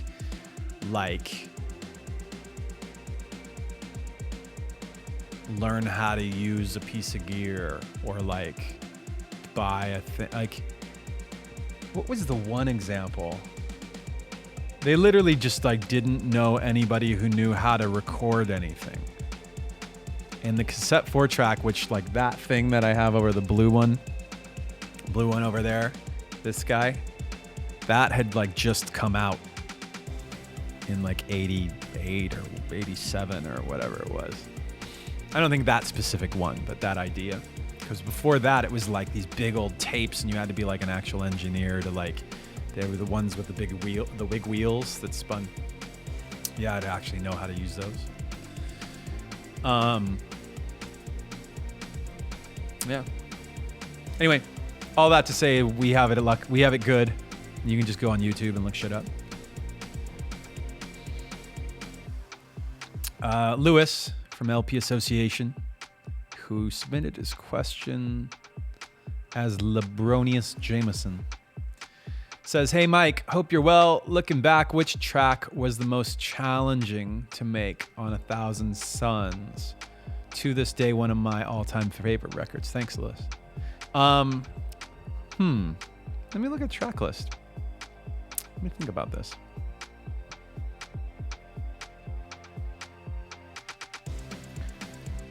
I'd say challenging.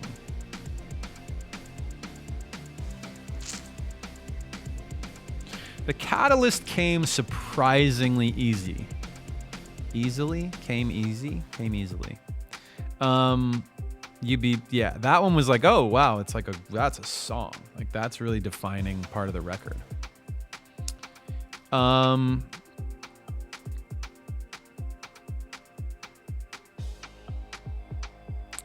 And Blackout.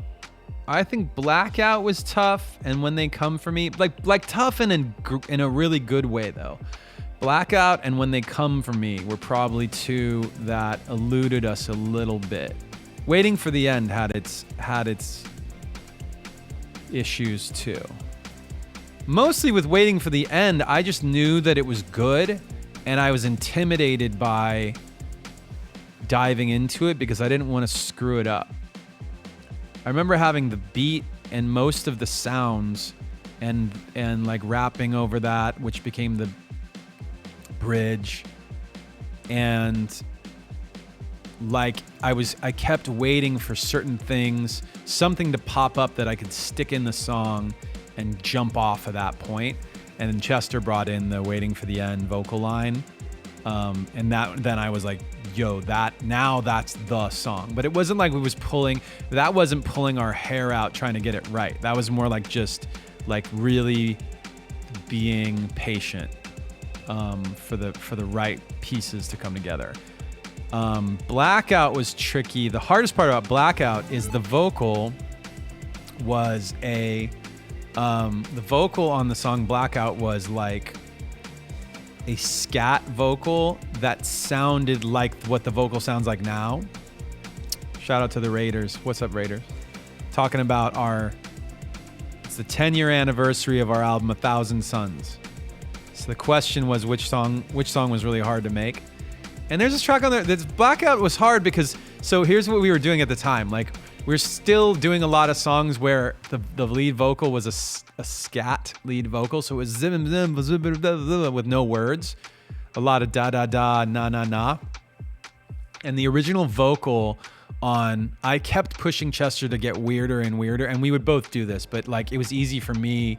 For some reason, it was easy for me to go in the booth and just go zoom, zoom, zoom, zoom, with whatever like words and whatever. But I think it was because he was doing it and I was recording it. He felt self-conscious a little bit. So he'd always fall back into na, na, na and la, la, la. And I was like, no, dude, like really, really pretend you're making words.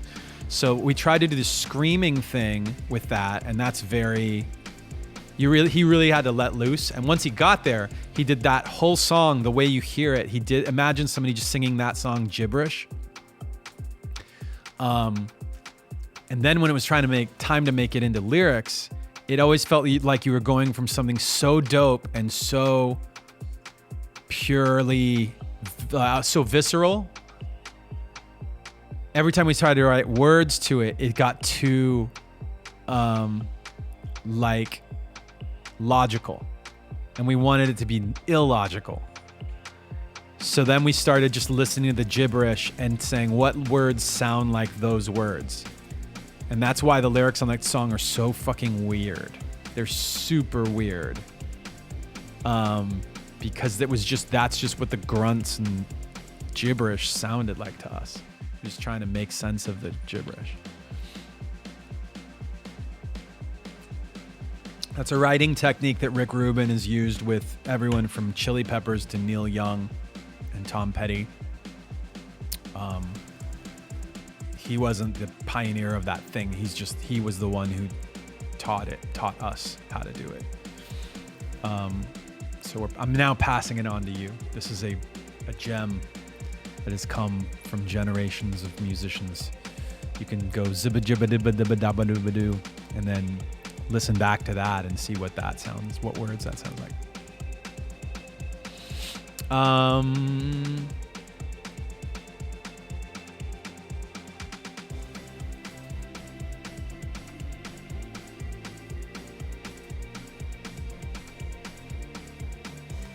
Let's see.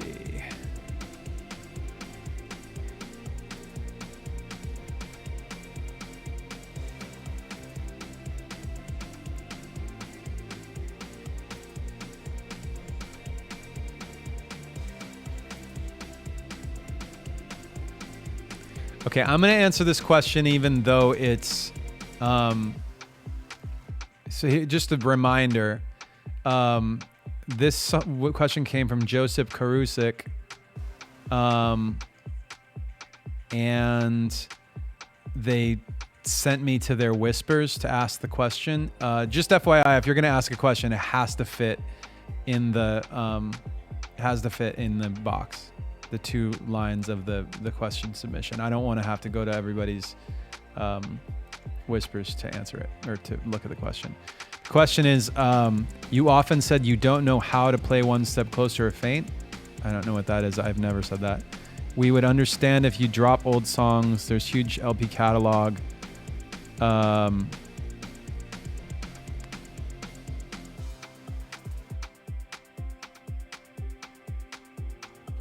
Oh, I see what the question is. The question is putting it in my solo set, to put One Step Closer or Faint in the solo set. Okay, so I'm paraphrasing. Can I put One Step Closer and Faint in the solo set? It's not just that I can't scream the One Step Closer parts. So it's not that I can't sing the parts. It's that, number one, it's really high. Number two, it's very specifically Linkin Park. And it's very specifically, it's very Chester. So I just don't think that that's cool. I just don't think that's not that it's like insulting or whatever. I just don't think that I don't want to hear myself do that. Does that make sense? So that's why. It's not that I can't do it. It's that I shouldn't do it because I couldn't do it well. There's a version of it. You think there's a version of it I can do? I don't think so. I don't want to do that. So that's kind of why. Panda Ninja says, since at least 2 of the Linkin kids play drums, does that mean Rob is the best Linkin uncle? I don't know. Well, Rob didn't teach any of our kids to play drums. So does that mean he's the worst uncle? Or is he? I don't know. He didn't. Yeah, he's never. At least with mine. I don't think he's played drums with. Done a drum lesson with anybody else either. Zuba AU says, I love the song In Pieces and the way it builds up every 4 bars. What stories and memories do you have about writing a song?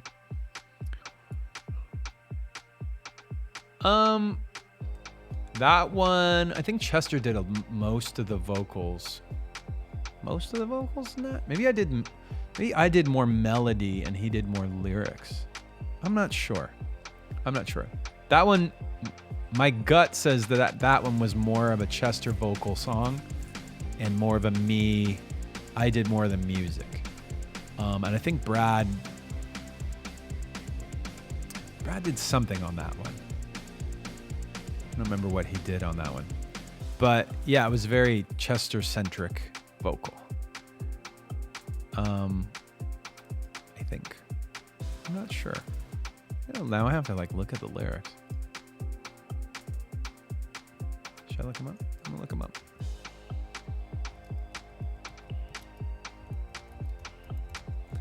Let me look them up real quick. Sometimes it helps for me to actually look at the words to. Oh, these are for sure Chester words. Yeah. As soon as I read them, I go oh, I know exactly.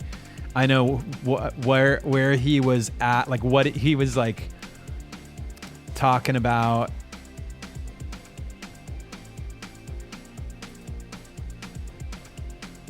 I did the chorus. He did the verses. I did most of the chorus lyrics. And the music, I think, was mostly me and Brad. Methinks. The steel drums were keyboards, I think.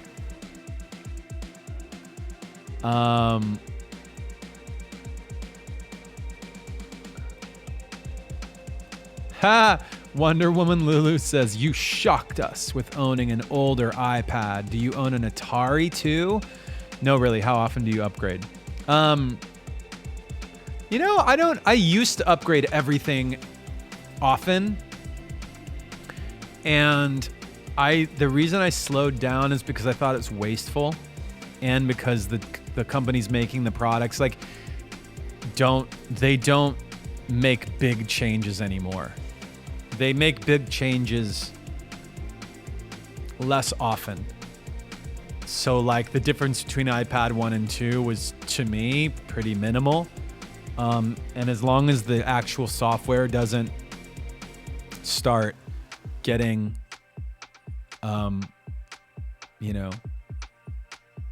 outdated to the point where I can't use it, then I'll still use it.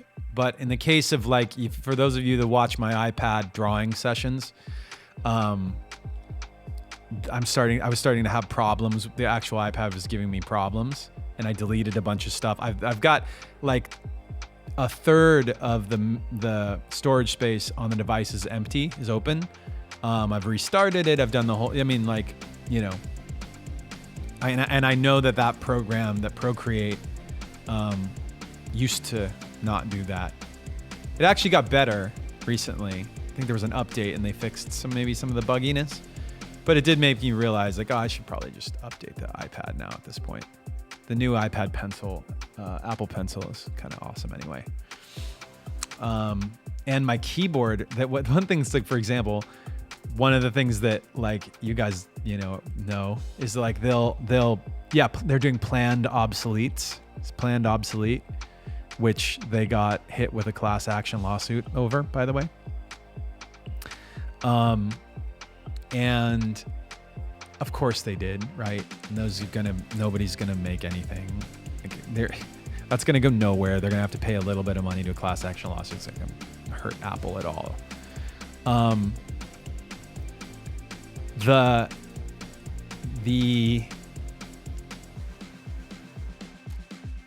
keyboard, the Pro keyboard that came with the Apple iPad Pro 1, the one that I use, the keyboard is completely obsolete. You can't get a new one. You can't make the old ones work.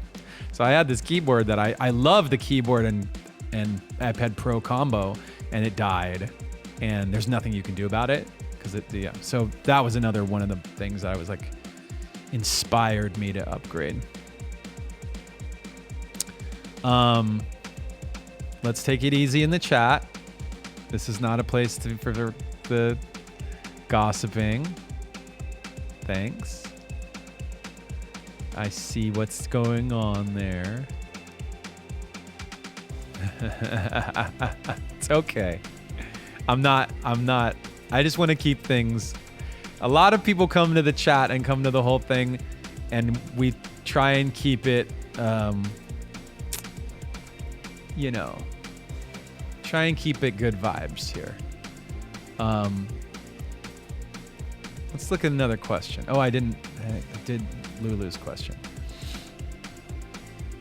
No, actually, you know what? You talk about whatever. I shouldn't like, this isn't, I don't want you guys to feel, like anxious about talking about certain things. That's probably, yeah. I take it back. You can talk about whatever you want. It's fine. Pridesh says, it's Pridesh again. Thanks for the streams. Can you please wish my girlfriend Chloe a happy birthday? Happy birthday, Chloe. What's your opinion on using sounds.com Splice? Does it make you lazy or less creative? It depends on, the person. Like, some people do use it as a crutch. The thing I don't like about those is that I don't do almost ever. Once in a while, I find a sample on there or a loop that I'm like, wow, that's a really great loop. And I treat it like I've found something off vinyl and it's, I use it. But it always does give me a little, it has to be really friggin' good. I have to love that loop, because otherwise it's just like, well, I can make most sounds using all this digital gear. Like, you can do so much with it. So I always feel like, why use somebody else's sounds when I can make an original sound and make my song based on that? But if you're just getting started and you can't make certain sounds, and that the sound you're hearing for your song is a specific thing, like, I don't see anything wrong with just going and doing that. Like, if you really want a guitar part on a song and you don't play guitar, there you go. Like, you probably should try and either you need to get one of your friends to play guitar on it, or find somebody else, or use the sample off the library. However, here's the thing that I don't love. Here's a place where that we get into tricky territory. Rap producers in particular, and rappers. There was a thing for a while where every rapper wanted to call themselves a musician, and I was like, whoa, like, Musician means that you play music, like you play instruments. Or you sing, I guess, but really singing, you'd be called a vocalist. And you're a rapper, so you're a vocalist. Fine. I mean, look, I've had experiences with people who are musicians where they play piano, which is my primary instrument. They sit down and play piano, and I'm like, yeah, that's fucking nuts. Like, I can't, there's no way I will ever achieve the level of expertise, the level of skill that they've got going on right there. That's like God-given dexterity mixed with years of academic training at music school. So if Lil so-and-so says I'm a musician in the same room as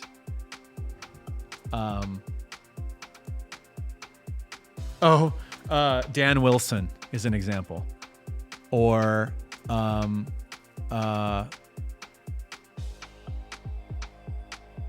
am I really thinking of? Oh, I know who I'm thinking of. Let's see, who am I thinking of?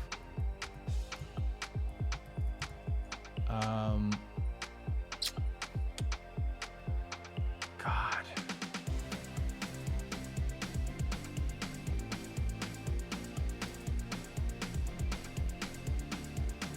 Anyway, the point is, like, oh, I know who I'm thinking of. Greg Kurstin. Dan Wilson, Greg Kurstin. Like, these dudes are, they're not even just like good players. Greg wrote like Hello by Adele. Like, how you can't do that. You can't call yourself a musician when Greg Kurstin exists.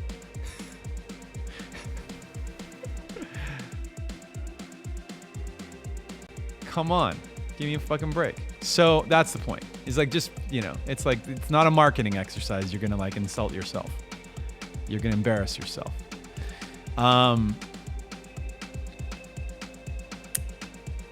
What were we talking about? I like Max Martin. I don't know if I've never met Max Martin. I have to imagine Max Martin is a pretty sick, like, musician.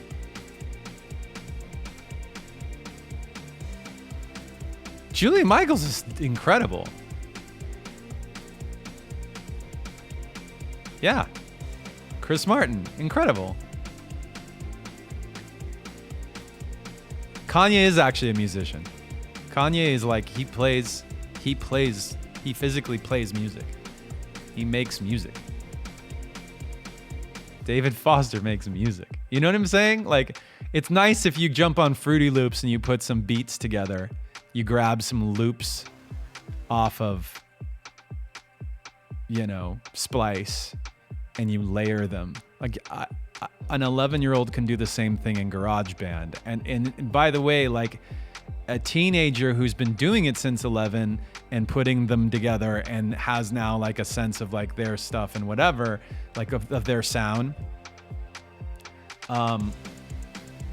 That's, you know, it's not that I don't respect it. I respect it. Like, when somebody can make a song that's cool that I like, that's dope. Fine.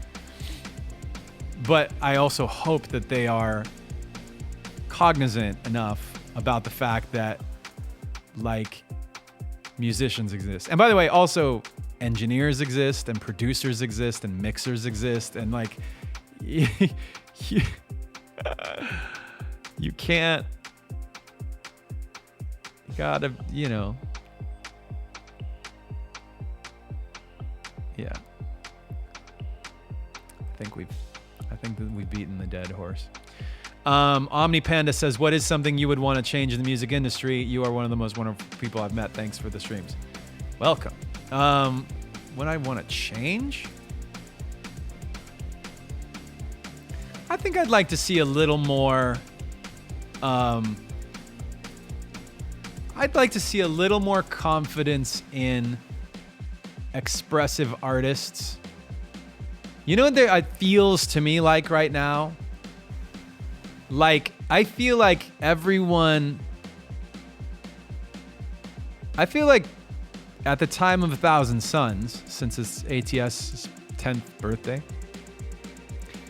I feel like the playing field for art and commerce, the like distance between like, hey, I'm making a jingle that's supposed to be a pop song, and then on the other side, I am making an art project that is so obscure and abstract and like, you know, wild. Nobody's gonna fucking listen to it, but I don't care. It's not about people listening to it. Back then, I feel like there were those 2 points of you know, the spectrum, and then a relatively even scattering of artists who lived in between.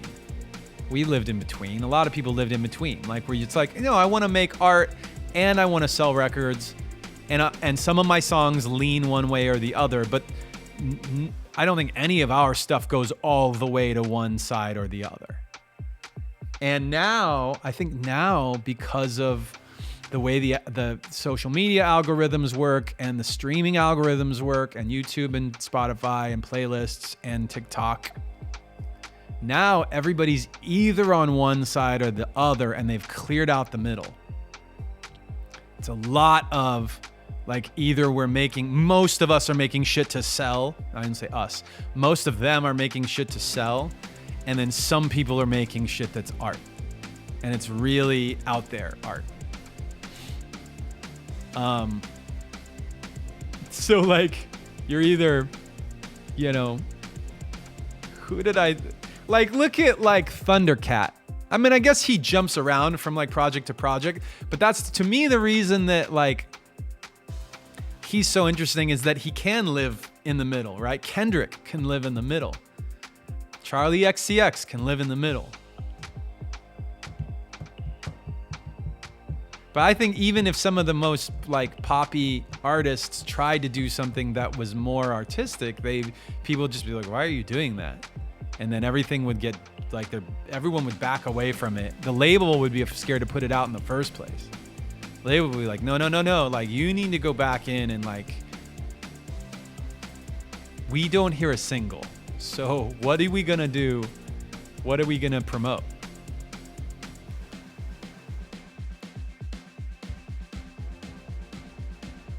Anyway.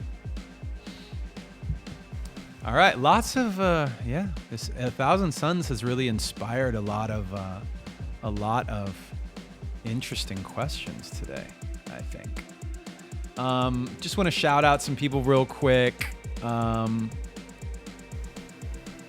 Let's see, who did we not get around to here? Did we get around to Buckworthy giving out a sub? Our Devil 37, 30 subscribed. Brian Manuel 541 sub. Melissa Edget 1 sub with Prime. Mr. Dancing Kitty sub for 3 months with Prime. Hillary sub with Prime. So many of you are so smart subscribing with your Prime membership. Then you don't have to pay extra for it. Castle of Ass subbed for 1 month. All right. That's the new floor for names. That is the most disgusting, and it made me laugh. Jay Len was here, sub for 3 months at tier 1. Makia DeLuca rated with 25. Sir Chaz sub for 1 month. LB61 sub with Prime. Dusty2 2013 gifted a 3-month sub.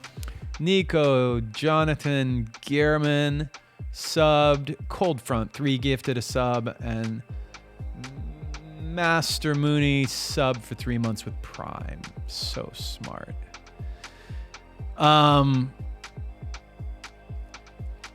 Moto Zero sub with Prime. Nice one. Somebody said, Luna Dragon said that Chester came up with the term Castle of Ass. I don't doubt it. That makes total sense. That makes sense. Oh, there was this, Okay, I'm gonna give away one thing that's in the box set.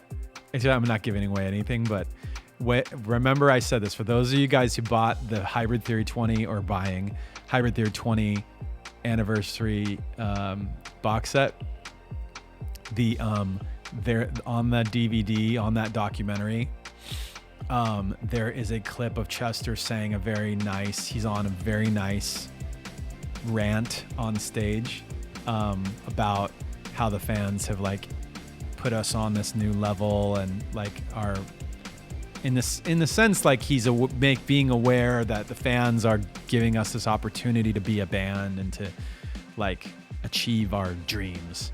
And what he is saying is so nice and so true. The way he is saying it is so weird, because he's got like a little bit of like a inflection. Like both of us had like a stage voice, like a stage way we used to talk. And he's cursing like a sailor. So he's saying, "Thank you for helping me achieve my dreams," and he's doing it in a fake voice, cursing the whole time, profusely. Yeah, it's really funny. When you see it, you're gonna love it. It's very, very much a meme. Kessel Ren sub with Prime, Halo Shard sub with Prime, Rye Viper subbed, and Mark, my son Nouve 22, who is that French? I never learned French. I'm not good with French.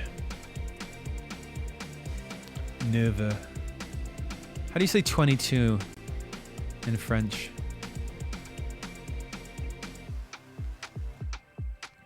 Hype train. Oh God.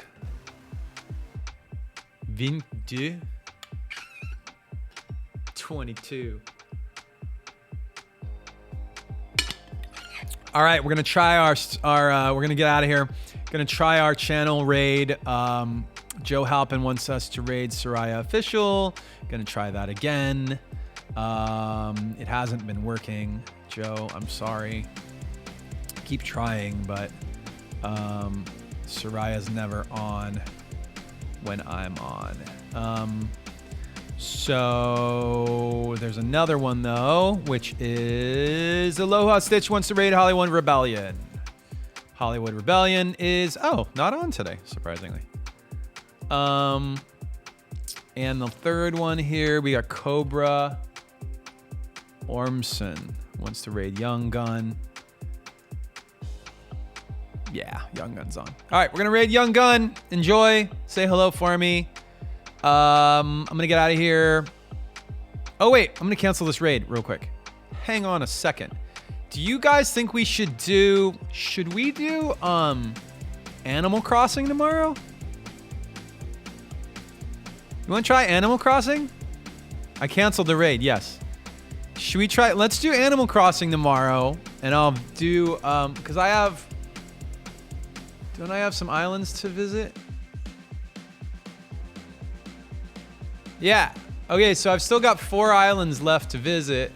Magical 815, Danielle 0317, Madeline VS, and Darth Saunton.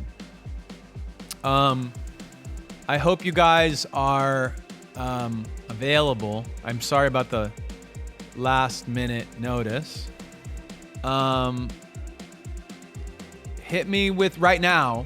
For those people I just mentioned, it's Magical 815, Danielle 0317, Madeline VS, and Darth Saunton. Hit me up with the whisper real quick if you are available for an Animal Crossing visit.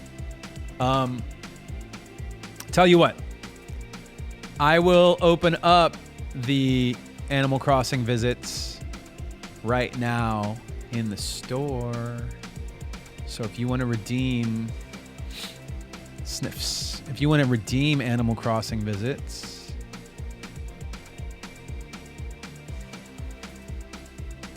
now is the moment. It has been updated. It is now on for the next, I don't know, like a minute. I'm going to let you do it right now, and then that's it. What do you think about that?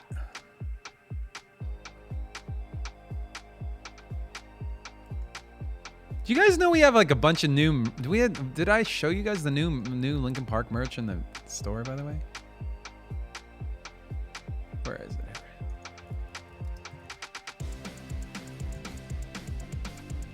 Let's see. Is this stuff out? Yeah, there it is. The Crawling collection is out.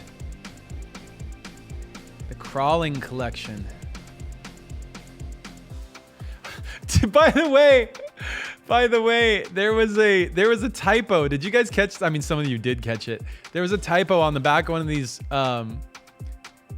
Crawling in my skin, confusing what is real. What was the one? What was on there before? There was a weird old lyric typo that somebody from the like art team put on there. Luckily it didn't go to print, but I was just like, wait, what? Wait, is that live? Like, what happened? I didn't think to like, I didn't imagine anybody would ever make that mistake. That incorrect lyric must be on Google or something, right? Or on, did you guys fix it? Did you fix the lyric on like Google or Genius or whatever?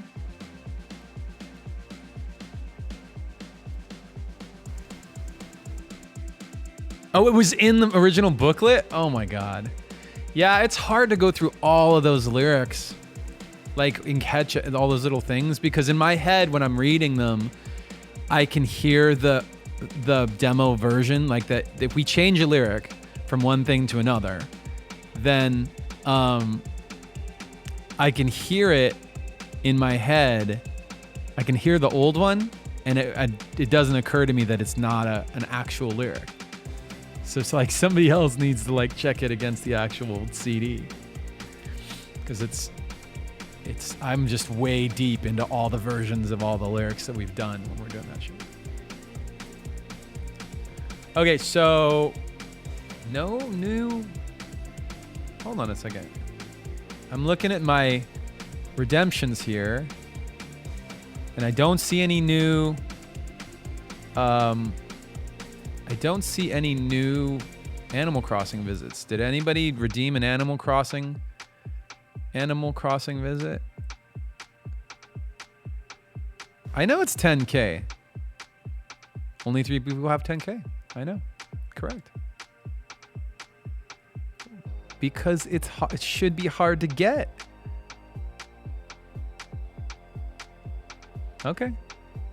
So I've got 4 people who are on the list for visits tomorrow.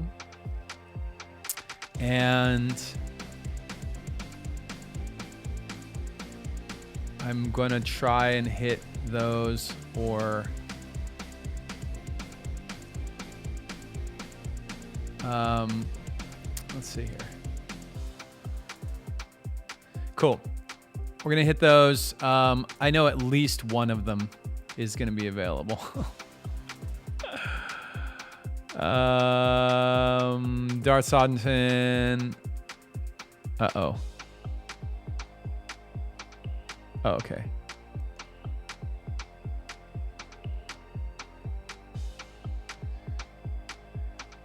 Clever Ducky making a game request.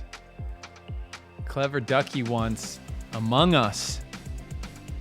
Dude, all the kids are all playing Among Us, man. It's the new hot game this week.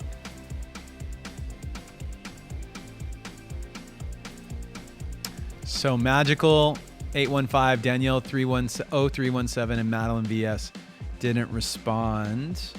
If you guys know them, give them a shout and see if they'd be available to pop in for their Animal Crossing visit tomorrow.